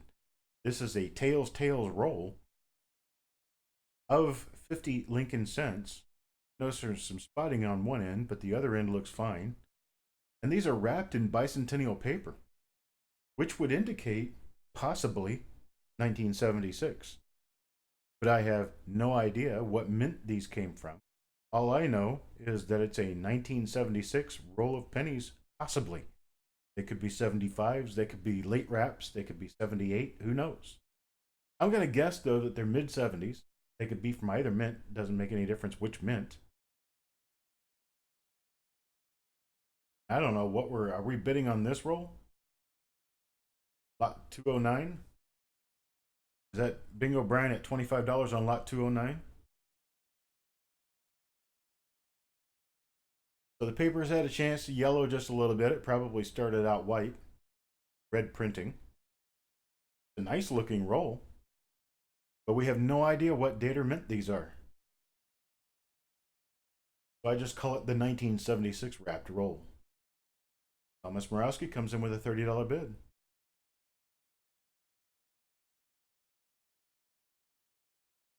Bingo, my brother, I think everybody wants you to go back outside, but it's probably dark, so you can stay right where you are.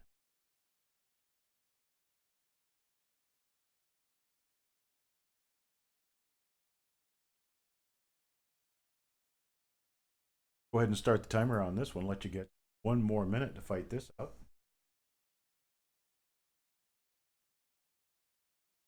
I really like that wrapper. It is a nice wrapper. I almost kind of wish I knew what the date was on the coins on the inside.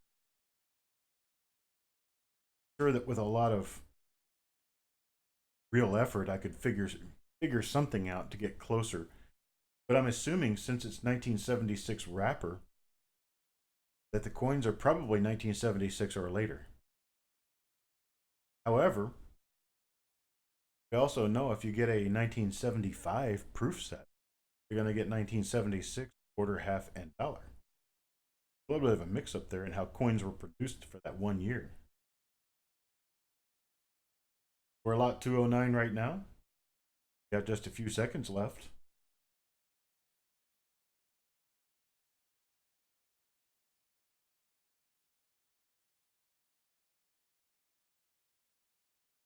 I'm thinking that's what I'm going to guess. That they're 76. Well, I appreciate the bids. Thank you very much.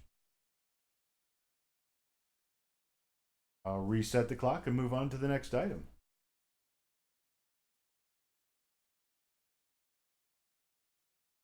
Yeah, Chris might know the problem with it is that these wrappers generally wrappers weren't necessarily only used for 1 year, even if you happen to have a year that appears to be that right year for that one wrapper, that wrapper could have been sat in a closet for a couple of years and you could have coins from later. I've seen that happen.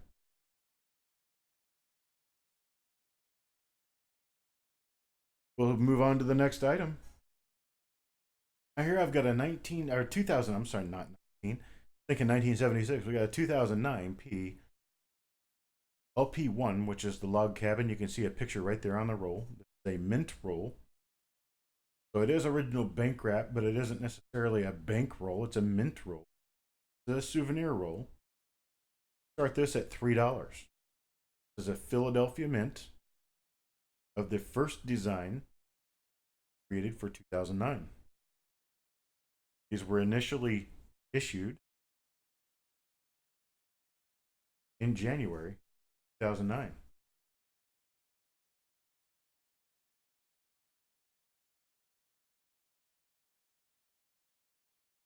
Oh no, it's going to remain a mystery. Bingo O'Brien's not going to open these. 1976 wrapper. I don't think I would either. I've kept it all these years. I've probably had it for 15 years now.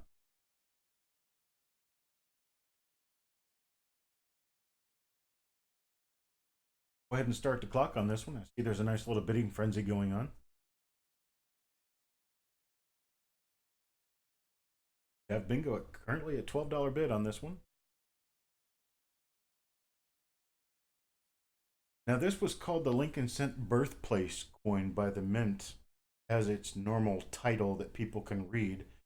However, we also call it LP1, and the reason we call it LP1 is the order number in the U.S. Mint catalog for 2009 Lincoln Cents had the cabin design LP1, meaning Lincoln Penny 1.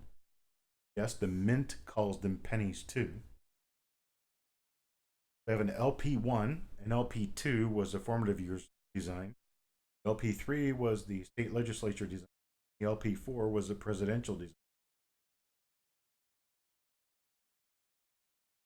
Now, this particular roll is not one of the ones that would contain extra fingers. This would be the log cabin coin. You would see extra log ends on the ones that are double dies. There are double dies known for this issue.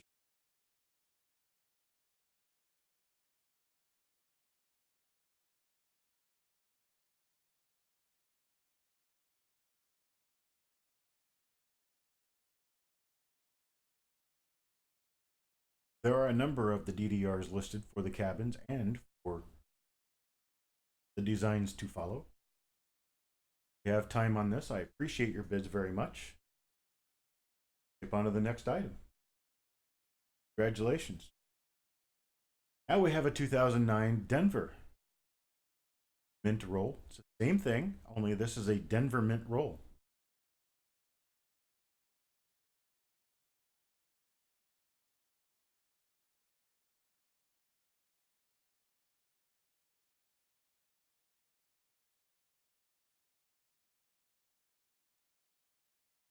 Final valid bid. I make it difficult because Brian bid 1408, which is more than $1 increment. 1450 would not be $1 increment over that. Our rules state $1 increment. Bingo would get the roll at $14.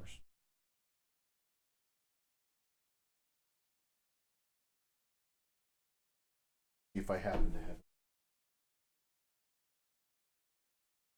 have another. So currently lot number 211, please bid in even dollar amounts. My mic is still cutting out for James Eubanks. I'm sorry, sir. I'll get a little bit closer.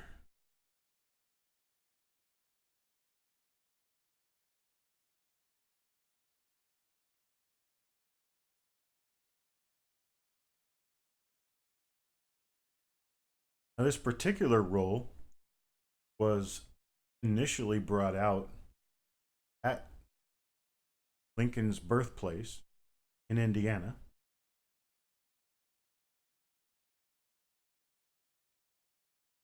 Let's give it to Victoria at 13.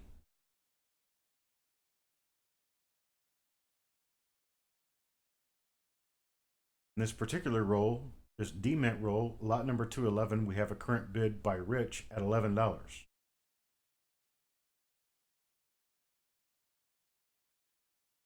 Okay, Wild Bill and Mr. Eubanks, I would say probably the best thing to do is refresh your browser and see if it comes in a little more clearly.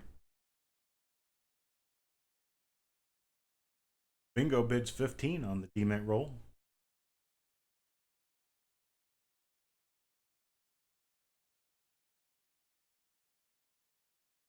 I'll go ahead and start the clock on this one and let it run down.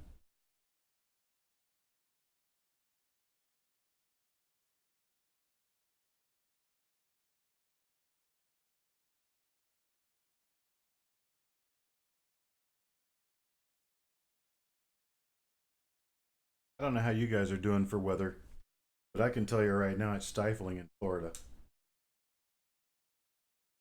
Okay, Bingo, don't worry about it, brother. Don't need to walk away. Need to run.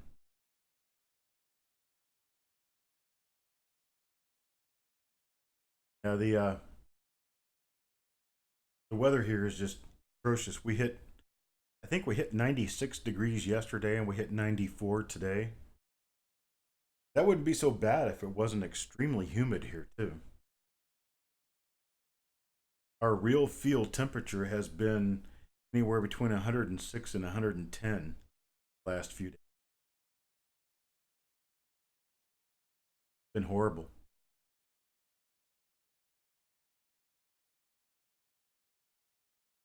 Oh, that's horrible. 118 degrees. Yeah, you Pacific coasters.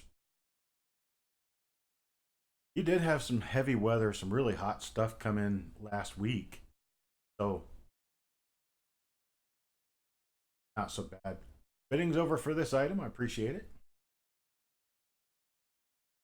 And I'm going to move on to the next item. Looks very familiar, but it is a little different. Now, this one is your Log Splitter Formative Years LP2 Philadelphia Mint Roll from the United States Mint. This is one of the ones that was released right after the issue of this particular design, which is the second design of Lincoln Center for 2009. This is also the one and the issue where people are generally finding the skeleton fingers and extra fingers. This is the one really fun to go through. Start this one off at $5.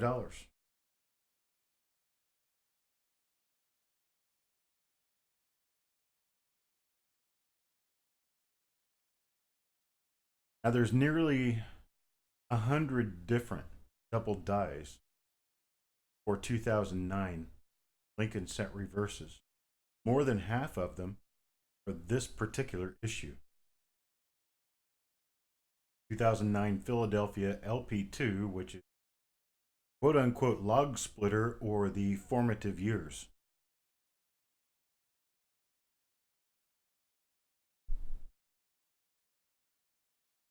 I'm going to go ahead and start the clock on this one. I see that there's a bidding frenzy going on. Get going with a minute left on the clock.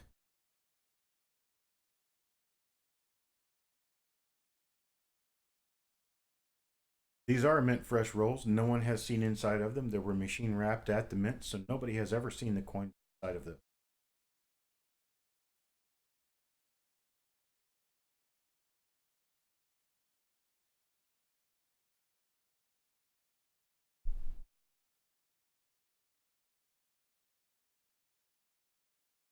I only wish I could have had 100 of these.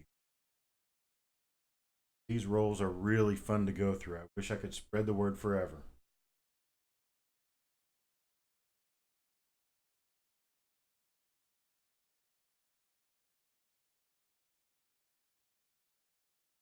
Less than 15 seconds left on this one. We've got some pretty nice bids going on. You better get them in there before the time runs out.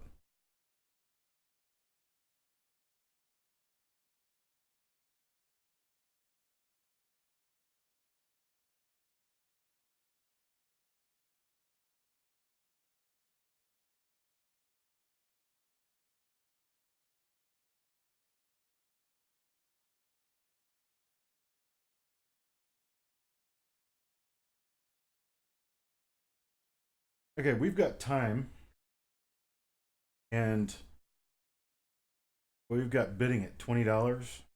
Highest bidding I can see so far. Yep, we got bidding at $20. I'll let you guys know. I do have a few of these. I have three of these available. Lot number 212. I have three available. We're going to call this at $20. Bingo Brian has first dibs, whether he wants to take only one roll at $20 or if he wants more than one.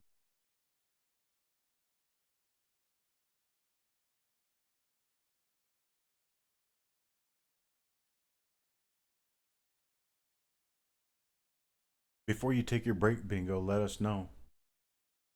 Robert would like one.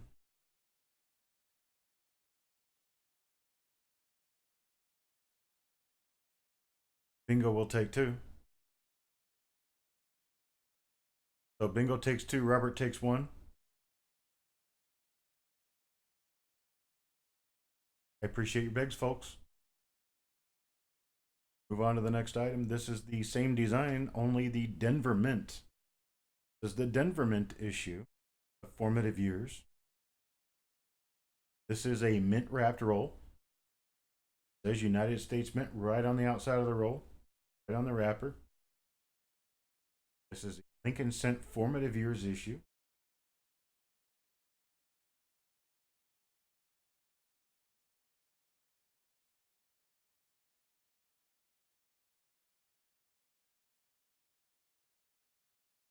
This is lot number 213.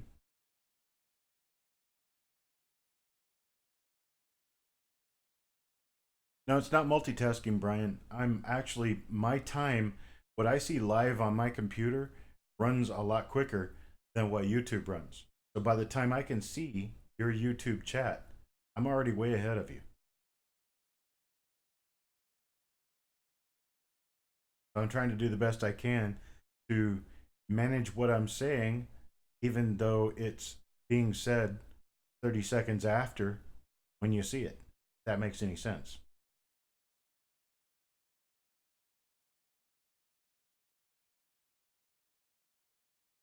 So we have Rich with a starting bid of $4 on this roll. It's a 2009 Denver Lincoln Cent formative years bicentennial roll from the United States Mint. Aren't the wrappers cool?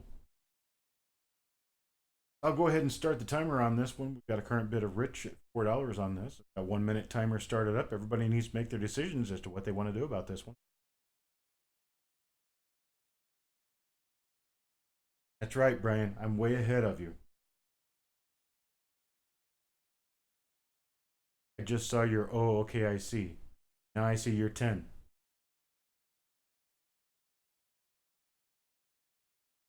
Yeah, typically 10 to 12 seconds. Sometimes it's more than that. Tonight I'm figuring it's probably close to 30 seconds because my timer says 25 seconds when your timer says 52. But we never know exactly what Amber is seeing because she could be lagging by a second or two, so sniping bids is not going to work. Get your bids in early, get your bids in quick.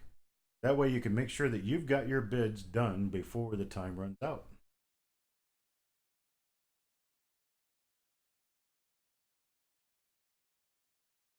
Yes, I know the future. Future is I'm going to go to sleep when this is over.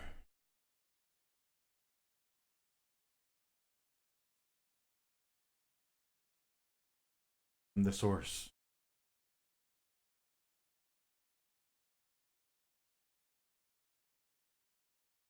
And thank you for your bids. I'm going to go ahead and make the same offer as last time. I had three sets of these.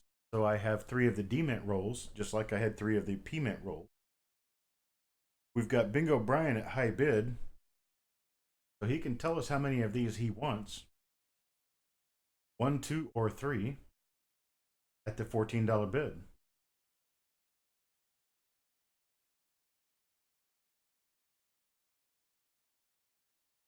And then Rich can get in.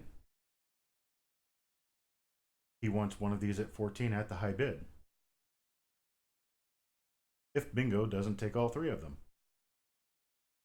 Bingo takes two. Rich, would you like one at $15, the high bid amount?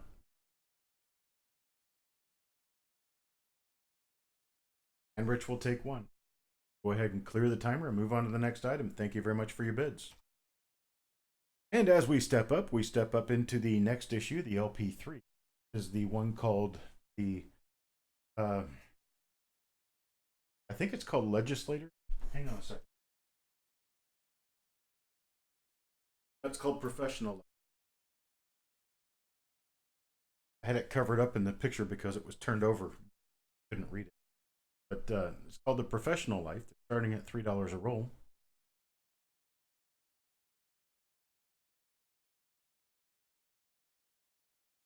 Thank you very much, Paula.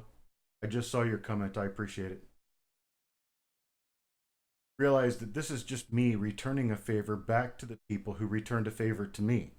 Because people tell me thank you for your service. I tell other people thank you for your service.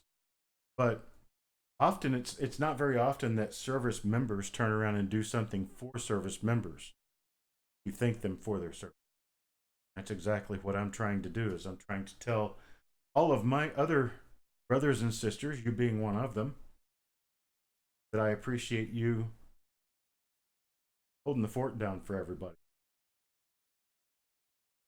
You can find some nice double dies in this particular issue. I have a whole lot of them listed. They are listed on John Wexler's website. I'm going to go ahead and start the countdown.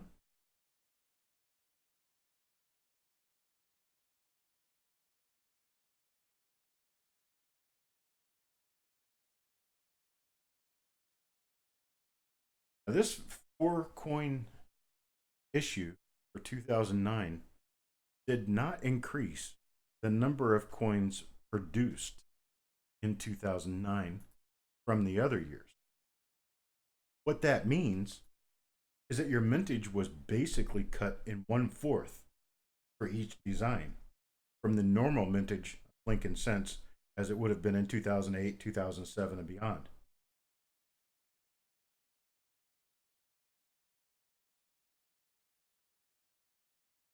So the mintage figures for this particular issue, for this particular year, are quite low when you consider General Lincoln cent mintage. So for instance, the birthplace coins had a mintage of 284 million and 350 million. The millions. 2008, Philadelphia was 2.5 billion and 2.8 billion. We're talking about numbers that are 10 times higher in mintage. Now, once you get up to the formative years in the professional life, there were quite a large number more minted, but not nearly enough to cover what would normally be out there for the other issues. That's why these are a little more difficult to find than the 2008 and the 2010 link. You don't see these in change nearly as much because they're quite a bit more scarce. And a lot of people hoarded them because they're nice. They're different. I do have a number of these rolls. We have a high bid of $12 on this. I tell you what, let's knock this down $10. I'll do $10 a roll. I have 6 rolls of these. I'm going to give Rich the first opportunity. Right of refusal. Bid $12, you'll get it at $10. You're going to get your roll at $10. And you can take up to 5 more at $10.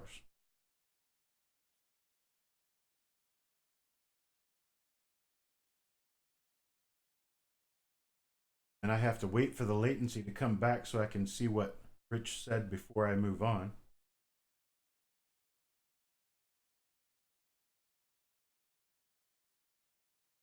Bingo wants 2 if Rich doesn't want any more. Rich will take 2. Bingo will take 2. That leaves us 2 more. Victoria wants 1. We get one more spoken for. We'll move on to the next item.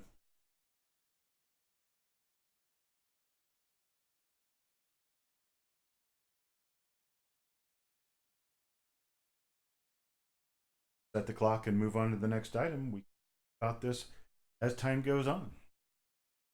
Time goes on, and we're up to the D-Mint now. This is the D-Mint Professional Life LP3, as the Mint called it in their order catalog. Now, I'll let you know that the D-Mint Professional Life had 336 million coins minted. Now, the Professional Life, if you take it in order by the number minted, Professional Life was second because the highest mintage was of the formative years, which was the LP2 design. That was the highest mintage, and then this Professional Life is the second highest mintage. Then we go to the Birthplace cabin that we did before. That was third place in mintage, and then the most scarce of all was the Presidency LP4. We'll talk about that when we get up to those, because I do have some of those available.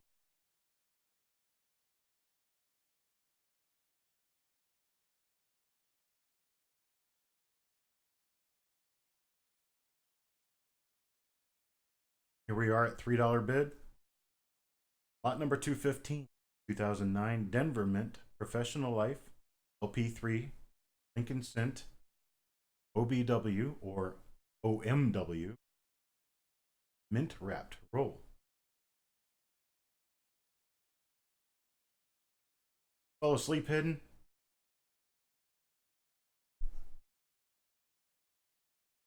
Fall asleep, or did you decide to go to the store?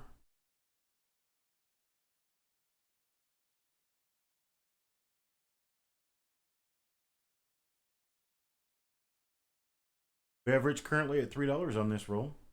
Bingo bid 6. I'm going to go ahead and start the clock on this because I am way ahead of you guys.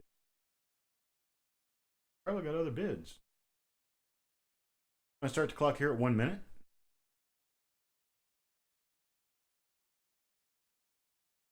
I'm fine when I'm only watching the video that I'm creating, because as I'm creating this video, I can count it down, and I'm probably in sync with what you're seeing on your screen. So right now I have 45 seconds. 40 seconds left. But if I try watching the screen where you guys are 30 seconds behind me. I'm just now showing 1 minute on your screen. So that's how difficult it is to actually do a live video with a 30-second lag when you're trying to do auctions that have a particular ending time.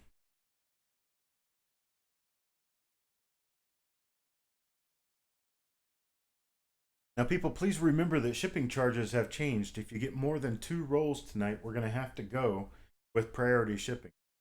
Anything under 22 rolls can be sent in a small flat rate box. A flat rate box is an $8 charge. Hi, Steve Woods.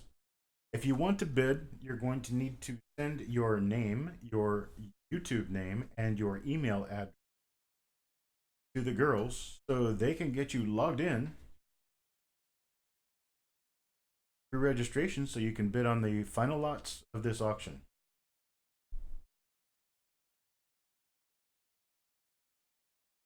We have time on this one. And on this one, I do have 6 rolls. So Victoria was the high bidder this time at $8. We'll do these at $8. Victoria, please let us know how many you would like at $8. I have a total of 6 rolls available.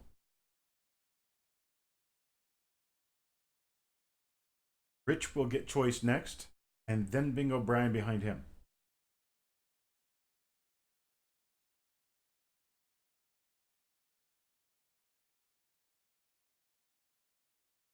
So Victoria, let us know how many of 6 rolls you want, and then Rich can pick the rest. And then Bingo Brian, if there's any left, you get those. Victoria wants 1. Bingo takes 2 if Rich doesn't take the rest. Rich will take 2. So I have 1 remaining. I have a total of 6 rolls, and I've got 5 spoken for. If anybody else wants the last roll, let us know. That's going to be at Victoria's high bid of $8.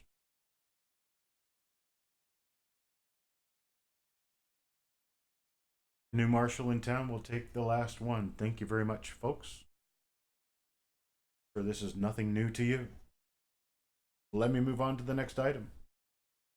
This, folks, is the toughest of all of the issues to get for 2009. These are very difficult to find. They were almost impossible to find in change to begin with. This is the LP4, or Lincoln Cent for the Presidency, Bicentennial Lincoln Cent. They call this one the Presidency because at the time that Lincoln was in White House, they were finishing the dome on top of the Capitol building down the street from his house. So we're looking at the unfinished Capitol dome, particular design.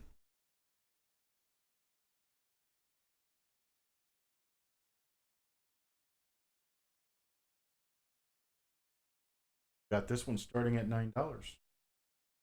We've got Bingo immediately in with a $12 bid. Steve bids 15. This is a mint wrapped roll. It says United States Mint right on the paper. Mr. Eubanks, if you want to ask me questions about that, please send me an email. I'll be glad to answer you. I'll be glad to have a conversation with you about it.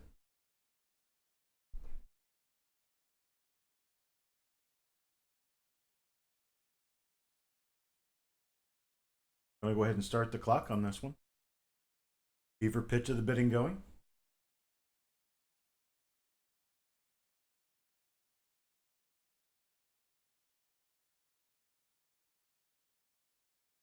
This particular design is I think it's the most artistic of the 4 designs, and unfortunately, it was the last one produced.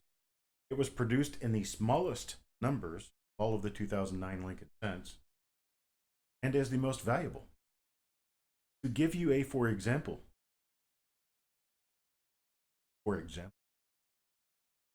here's the Philadelphia mintage for the 3 first designs.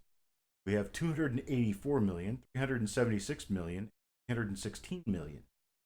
Of these, there were only 129 million made. We're talking about less than half the mintage of the others.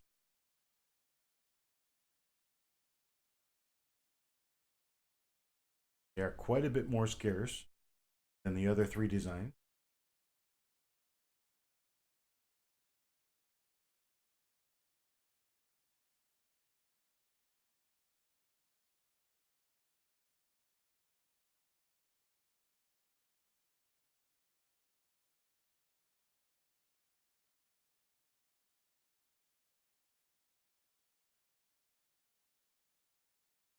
Okay, at the high winning bid, I have 2 rolls available.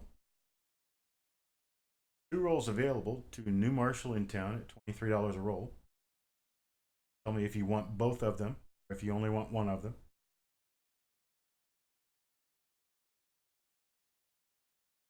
The next successful bidder was Rich H. So if New Marshall in town does not want both rolls, Rich H will have a chance to get one of them at the $23 high bid.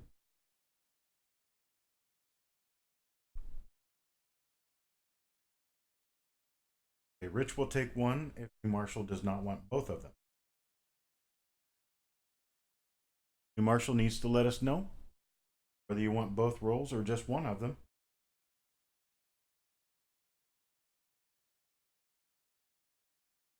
CM Silver, I don't have enough to go around. This is going to be between New Marshall. He will take both of them. So both of them are sold to New Marshall in town at $23. Thank you very much, sir, for your bids. I'm going to reset the clock and move on to the next item, which, if you've been watching for a while, this should not be a big surprise. This is a 2009 Denver Mint LP4 Bicentennial, originally mint wrapped BU roll. presumably 50 coins inside, but nobody knows but the mint because they're the last ones to see these coins before they left the mint. I'm going to start this one at $7. Now, this one does have a little higher mintage than the other presidency issue. This one has 198 million minted, whereas the Philadelphia mint had 129 million. But at 198 million minted, it's still nearly 100 million less than the Philadelphia Mint log cabin, which was at 284 million. So by the time the presidency coins were issued, which would have been in October of 2009, the mint had basically given up on the idea of continuing to mint these collectors to the extent that they had minted them before. Basically only made them for what the general commercial requirement was. And they didn't mint a whole lot of them because third quarter, actually.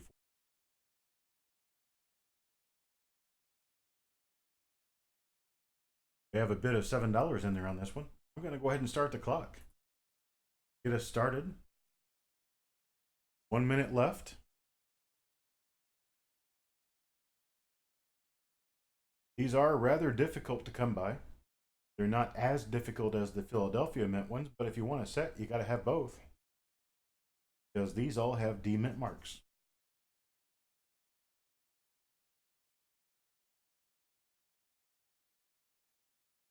This is the LP4 for the presidency.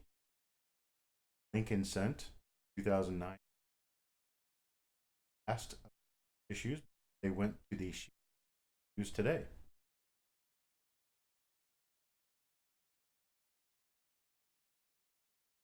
There is every possibility that the Shield Cent could be the last cent for the United States, which would make this the second to last design possibly used for cents in the United States.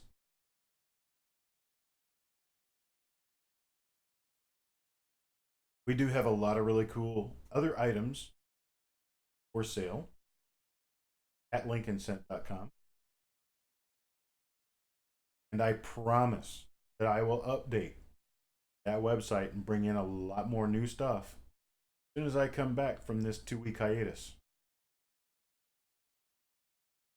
I'm showing time.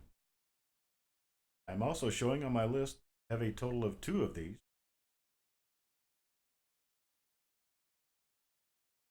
Our last good bid was CM Silver. Nope.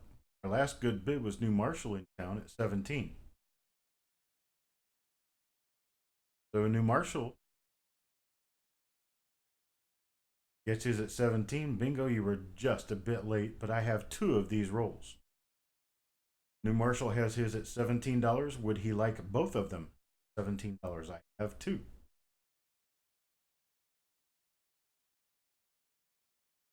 Then after New Marshall, $17, we have Rich H, which was the last successful bidder at 16. We get it at $17 if New Marshall does not want both of them. We have a total of 2 rolls. New Marshall gets one at 17 with a choice of another at 17. If he doesn't take the second one, Rich gets that at 17. Rich does not want it. CM Silver can have it at 17. Bingo Brian, I'm sorry. Bingo Brian would get it at 17.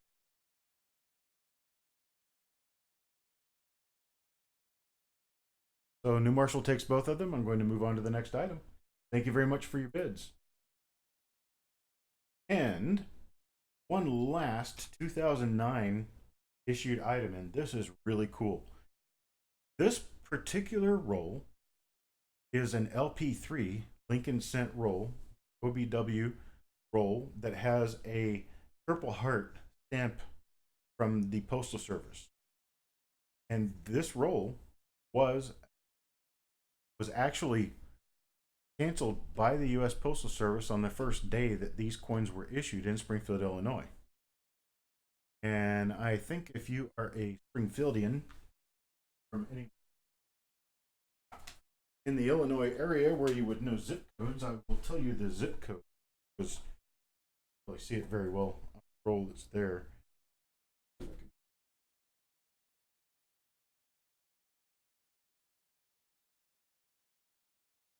No, they didn't 627 something. 627 is a zip code. 6270 something. So I'm thinking that's got to be Springfield, Illinois.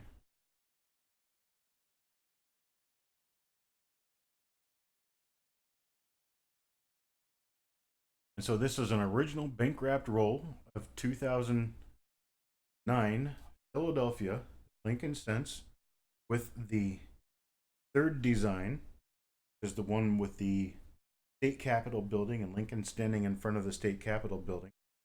One called the Professional Life. It has a Purple Heart stamp on it with a first day of issue cancellation of August 13th, 2009. This is the day that these coins were, took them to the post office in Springfield, Illinois, and had them canceled. Starting these off at $4. Let's see who wants to bid on these.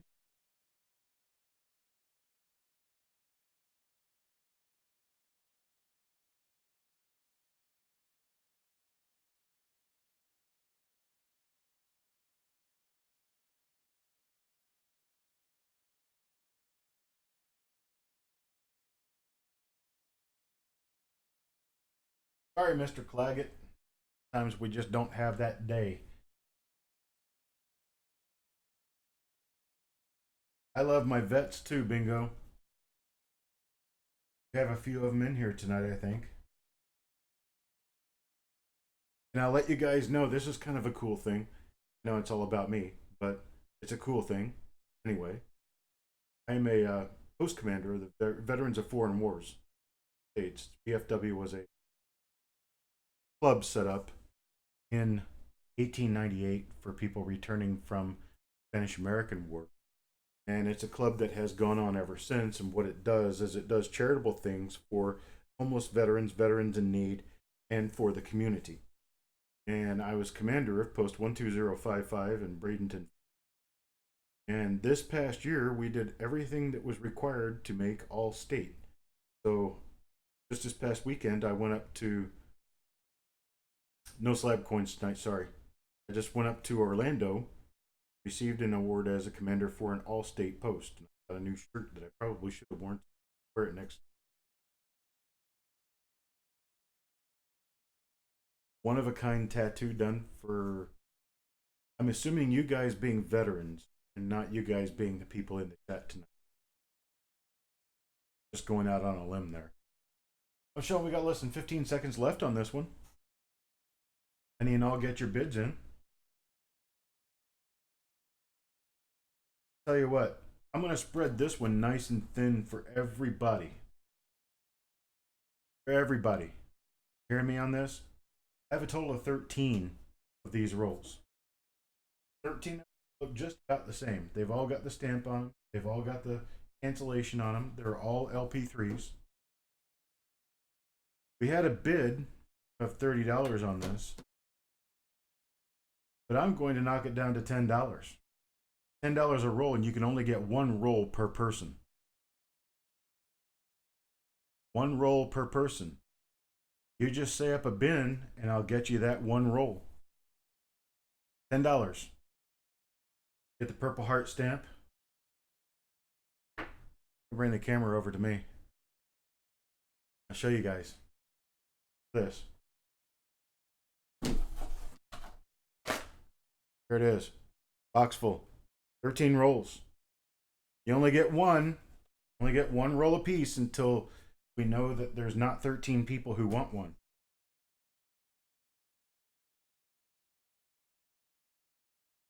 Our high bidders are going to get the first dibs at this. Victoria, Bingo, John Claggett.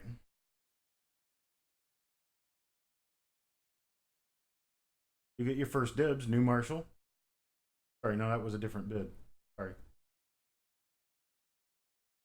So we got Bingo getting one. We've got New Marshall getting one. We've got Paula getting one. Robert Adams getting one.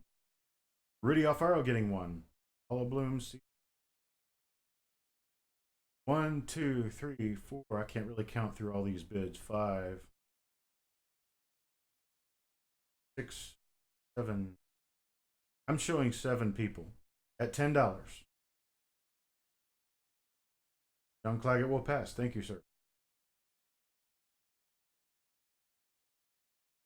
Gonna have to pause through this for a little while and see where we're going with this.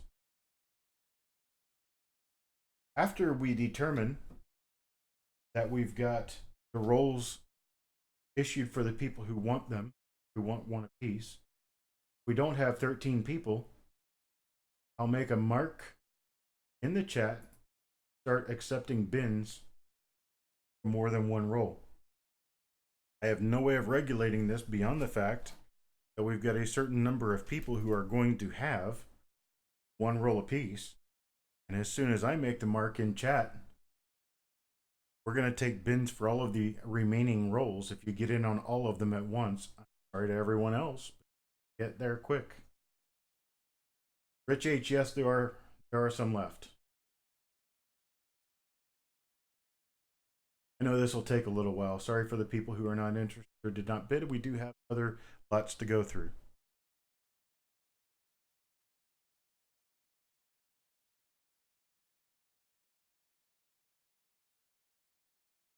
So we've got New Marshall, Paula, Rudy, Bingo Bryan, Robert Adams, CM Silver, Victoria, Mantic,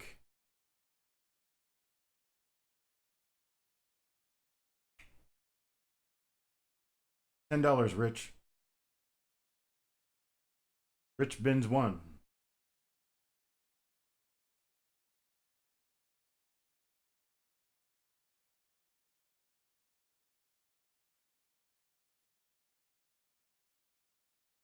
Okay, let me know how many we've got left. I'll stop the one at purchasing now. Let me know what we've got counted.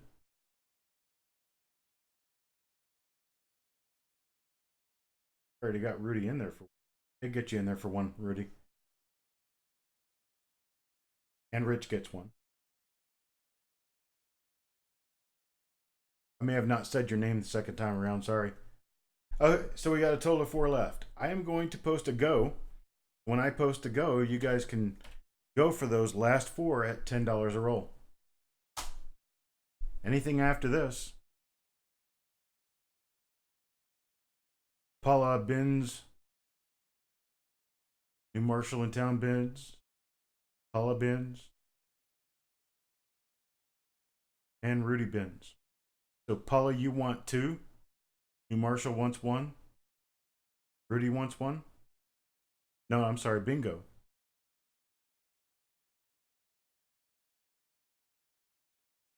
Was that for Paula? Paula's already getting hers. I'll just let you guys go to a fist fight about this one. Let's see. I put the go in, Paula put a bin in, New Marshall put a bin in, Paula put a second bin in. That's 3 of the rolls gone. And Bingo says he wants to get an extra one for Paul. I don't know if that's somebody he knows named Paul or if it's Paula. Paula, is it Paula Bloom? Paula Bloom's already getting 2 additional ones. Does Bingo want it? We've got Rudy and Victoria coming up behind. Well, this is fun and interesting.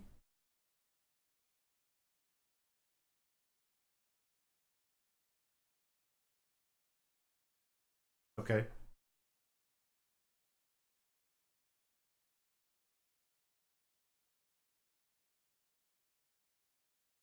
We're going to show what we've got. Everybody can discuss it, figure out what's going on. I get my ugly mug off of here and go back to the slideshow. We have 3 auction lots left.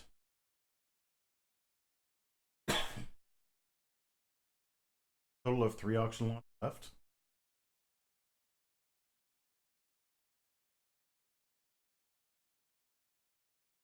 Everything on my screen just went down. Still broadcast.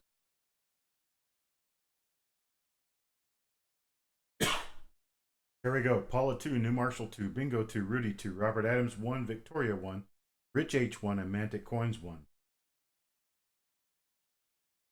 8, 12.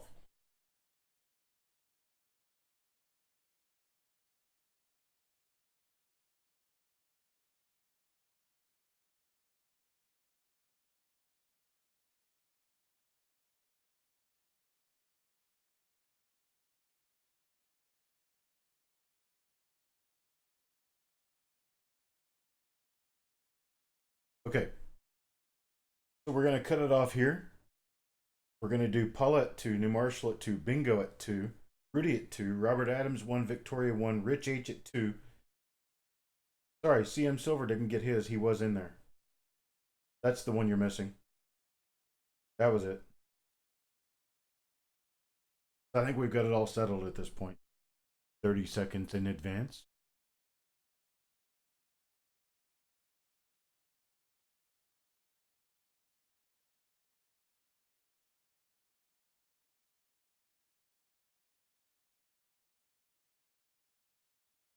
Okay, Bingo, I get that. All right, I'm going to move on to the next item. I think we're good to go. This one is an interesting little item. It is a 30 coin partial roll of old Canadian cents. Now, I can't tell you how old because I didn't really look. You're getting it based on what you see right here. I see 3 dated 1940 right in front of me. We're going to start this at $9. Got some coins there that are about uncirculated or nice, extremely fine coins.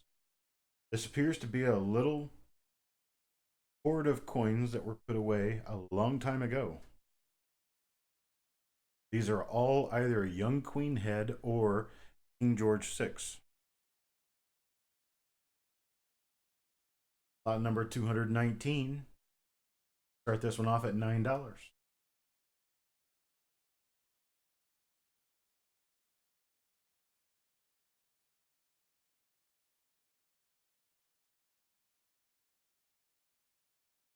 Don't often run Canadian coins, but these are pretty nice. I mean, for what I would think wheat cents from that time period in the same condition, I would think these are pretty nice. A few of these coins that have some are left on them.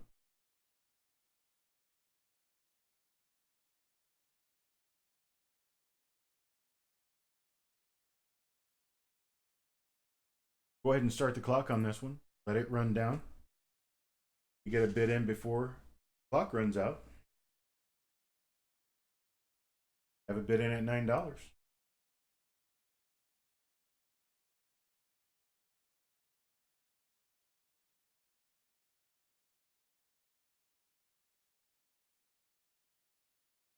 Thank you, Bingo. Appreciate it very much. Have a bid of $10 from CM Silver.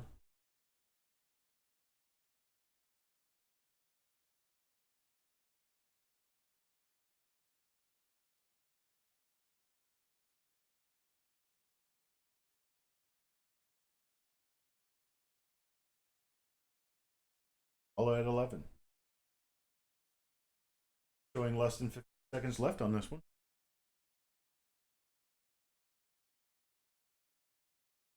Bids in while you can.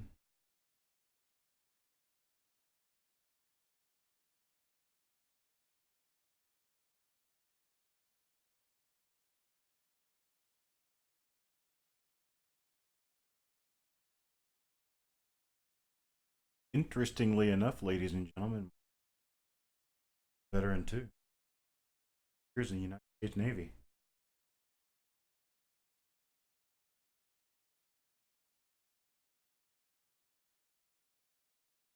When we've run out of time on this, congratulations to the high bidder. Set the clock and move us on.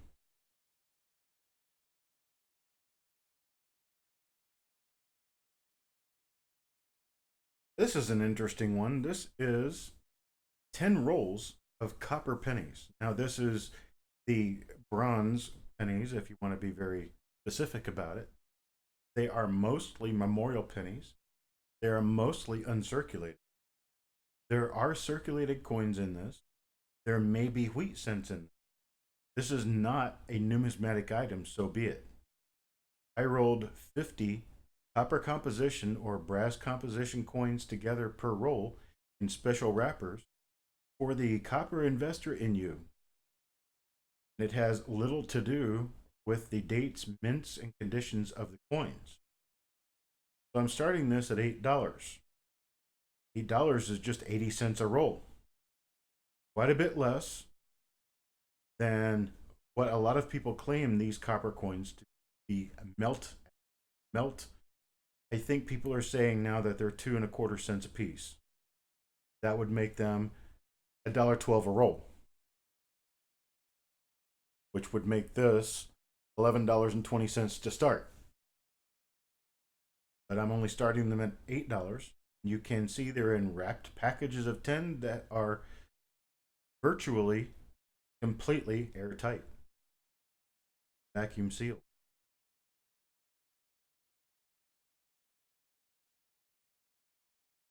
There's 10 rolls of 3.1 gram Lincoln cents.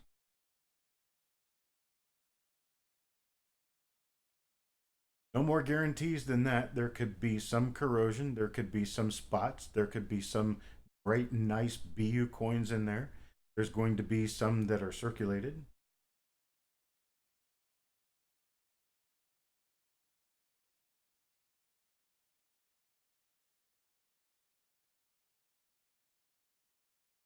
Go ahead and start the clock on this.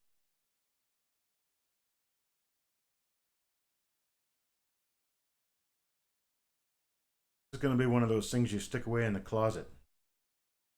No spiders or bugs or any, no dust or water or anything will get to these. Who knows what they could bring in the future? One of those inexpensive investment pieces. I shrunk wrap the coins. Here's Coin Dragon.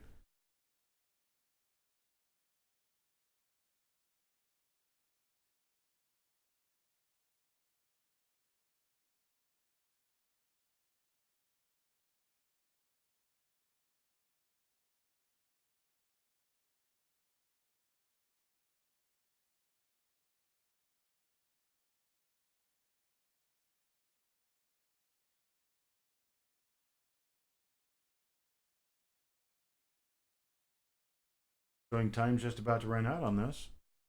Tell you what I can do.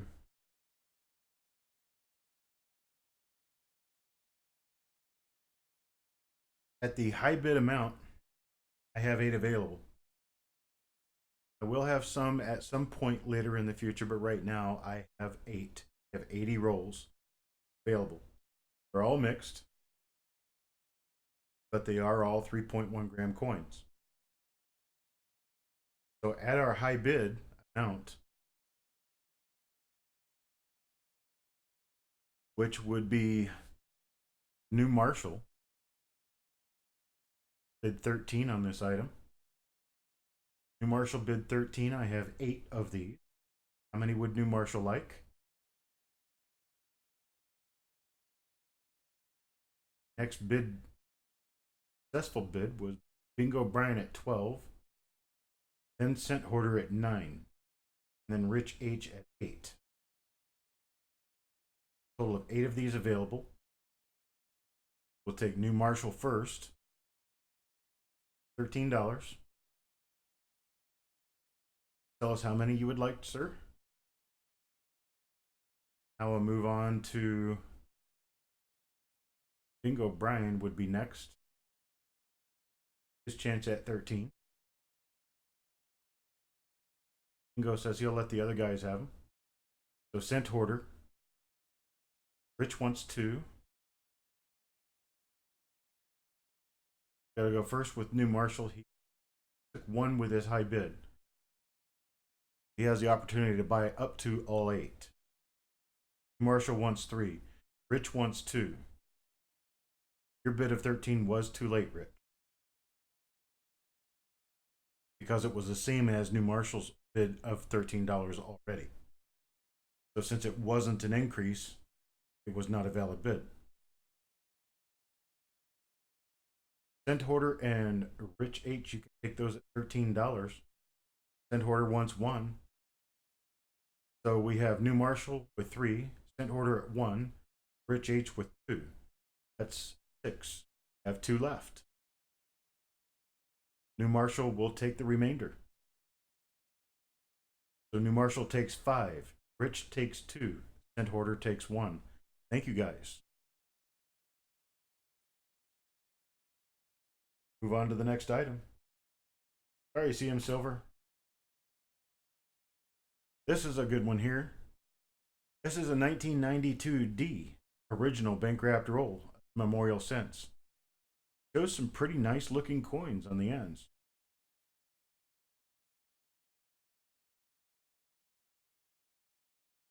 New Marshall took whatever was left before CM Silver spoke up, Brady.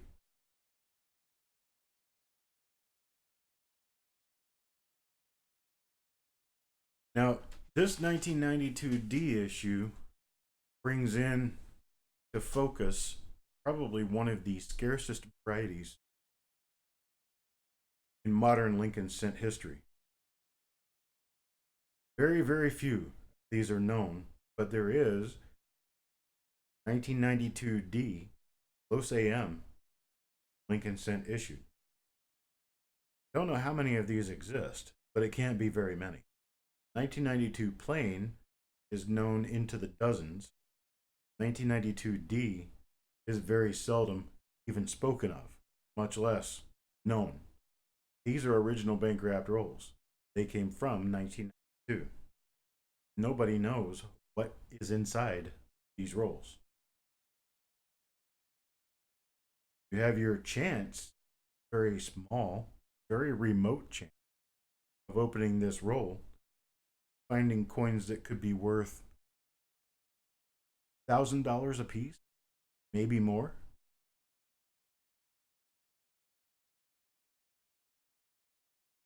Starting these off at $7. Got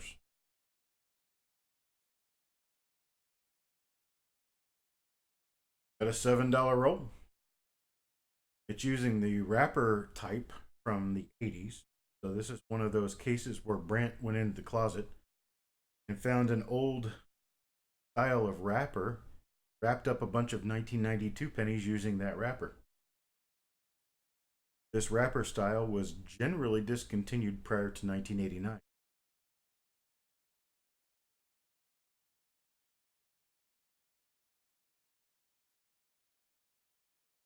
I'm not really sure how many of these are known, but this would be the 1992 D, which is actually a lower mintage known than the 1992 plain.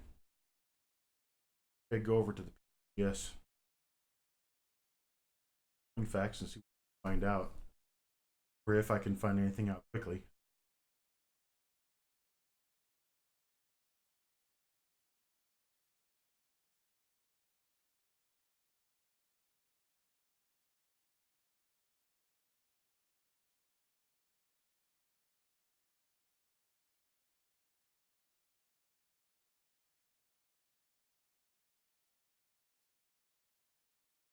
Nineteen 92 D.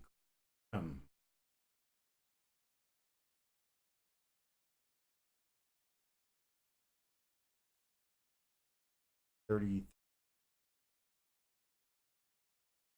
appears to be 33 known to exist through PCGS. 33 known to exist with price guide values into the thousands of dollars. I have Rudy with a current bid of $16. I'm going to go ahead and start the clock on this one. Let you guys fight over 1 minute. This is our final lot of the evening. Just so you know, this is the last lot that we're going to be running. Our bank wrapped 50 coin roll.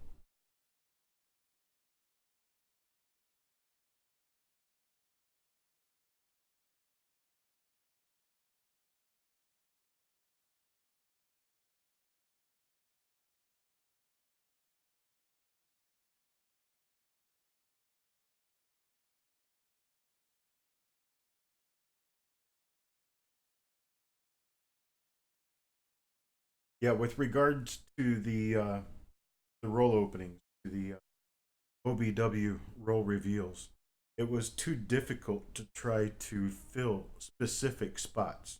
I mentioned this before this auction started.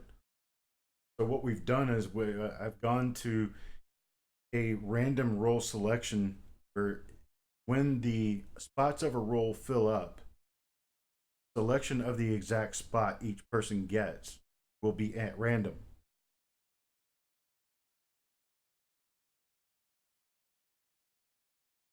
It looks like I've got time has run out on this, and Bingo has bid $28.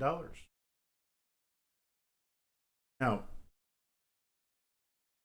I kind of like to spread the wealth on this a little bit. I have a grand total of 6 rolls of these. Now, $28 is generous, and I appreciate it. I think what I want to do, I want to do this at $20. $20 a roll. I'm going to start with Bingo Brian. I've got 6 rolls. You bid 28, I'm going to give them to you for 20. I've got 6 rolls. You want 1, 2, 3, 4, 5, or 6? It did okay will be second. Rudy Alfaro will have a chance third. And then anybody else.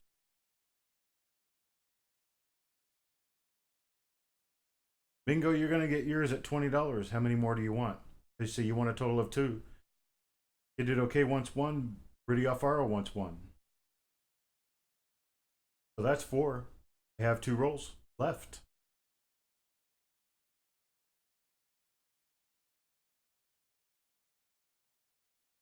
The roll opening spots will be selected either before the broadcast begins and published before the broadcast begins, or they will be selected and announced during the roll broadcast. I think it's going to happen before because I need to get everything put together.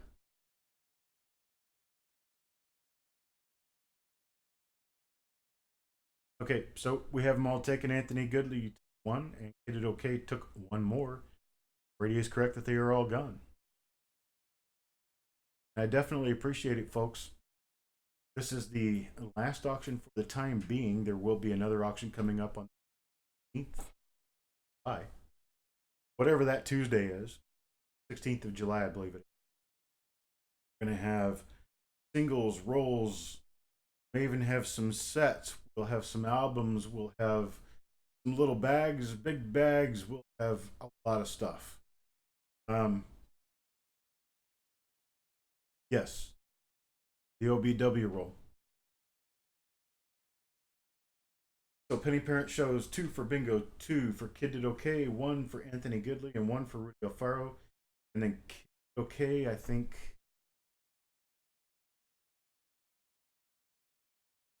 was 1 left. Anthony Goodley took it.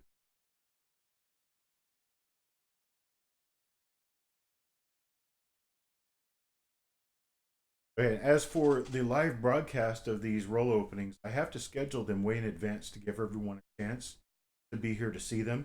But if you're not available to be here, they will be recorded on YouTube, and you'll be able to go back and watch them and see the coin or coins that you purchased. So never fear, you're not going to miss out anything just because you're not here live or 30 seconds after me. Either way, I appreciate it, folks, and I thank you very much for your bids. You're driving your taxi, you're multitasking. Don't text and drive. What time this starts on Tuesday is at 9 p.m. 9 p.m. 8 p.m. Central, 7 p.m. Mountain, and 6 p.m. Pacific. Thank you, Marshall. Now, for anybody who gets their payments in tonight or tomorrow, I'll be sure and get these sent out before I leave. If you wait until Friday to pay, I may or may not be able to get your package out before I leave. I can guarantee if you don't pay until Saturday, I'll be on a plane and I'll be on my way gone and my inventory won't be with me. So I can't mail anything. And it'll be that way until about the 20th. So if you like, what I can do for anybody here, I can hold on to everything and anything that you pay for this time. Next time, I will only step you up to the shipping that would be for both nights' lots together. So if you bought, oh, let's say 20 rolls tonight and you buy 20 rolls next time, that's 40 rolls. I can ship both of those for a medium flat rate box. You pay the medium postage this time. Next time, your postage will be free because I can mail it all together. So we'll just see how that works out.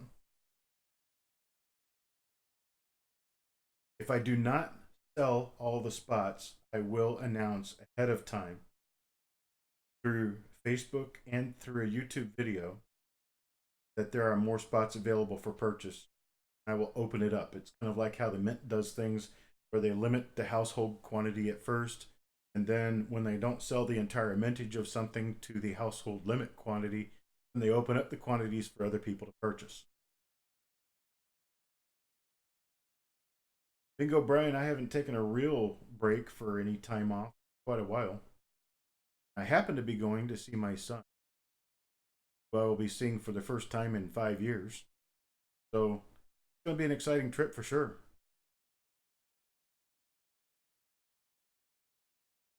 I appreciate everybody's bids.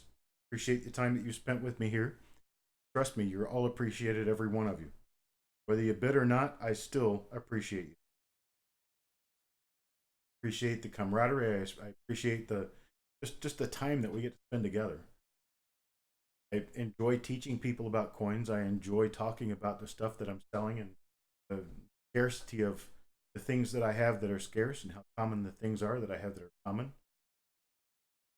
Don't one single day I don't take for granted that I get to deal in coins for a living. This is something that's very unlike my computer programming living of the past. Website development, graphic artist. Um, was an airman for 10 years, and I've done a lot of different things in my life, but this by far is the most. I get to be here working with the things I enjoy dealing with that I know very well. I get to be here with my dog, and my dog gets to be here with me. Doesn't have to be alone most of the time. Uh, Fun time all around. So I appreciate it, and I'm going to cut out and go ahead and start taking care of your invoices for auction. See you next time. You guys have a great 4th of July. I'll be gone till after then. So be safe. Enjoy it. Don't drink and drive. Don't text and drive. And I'll see you later.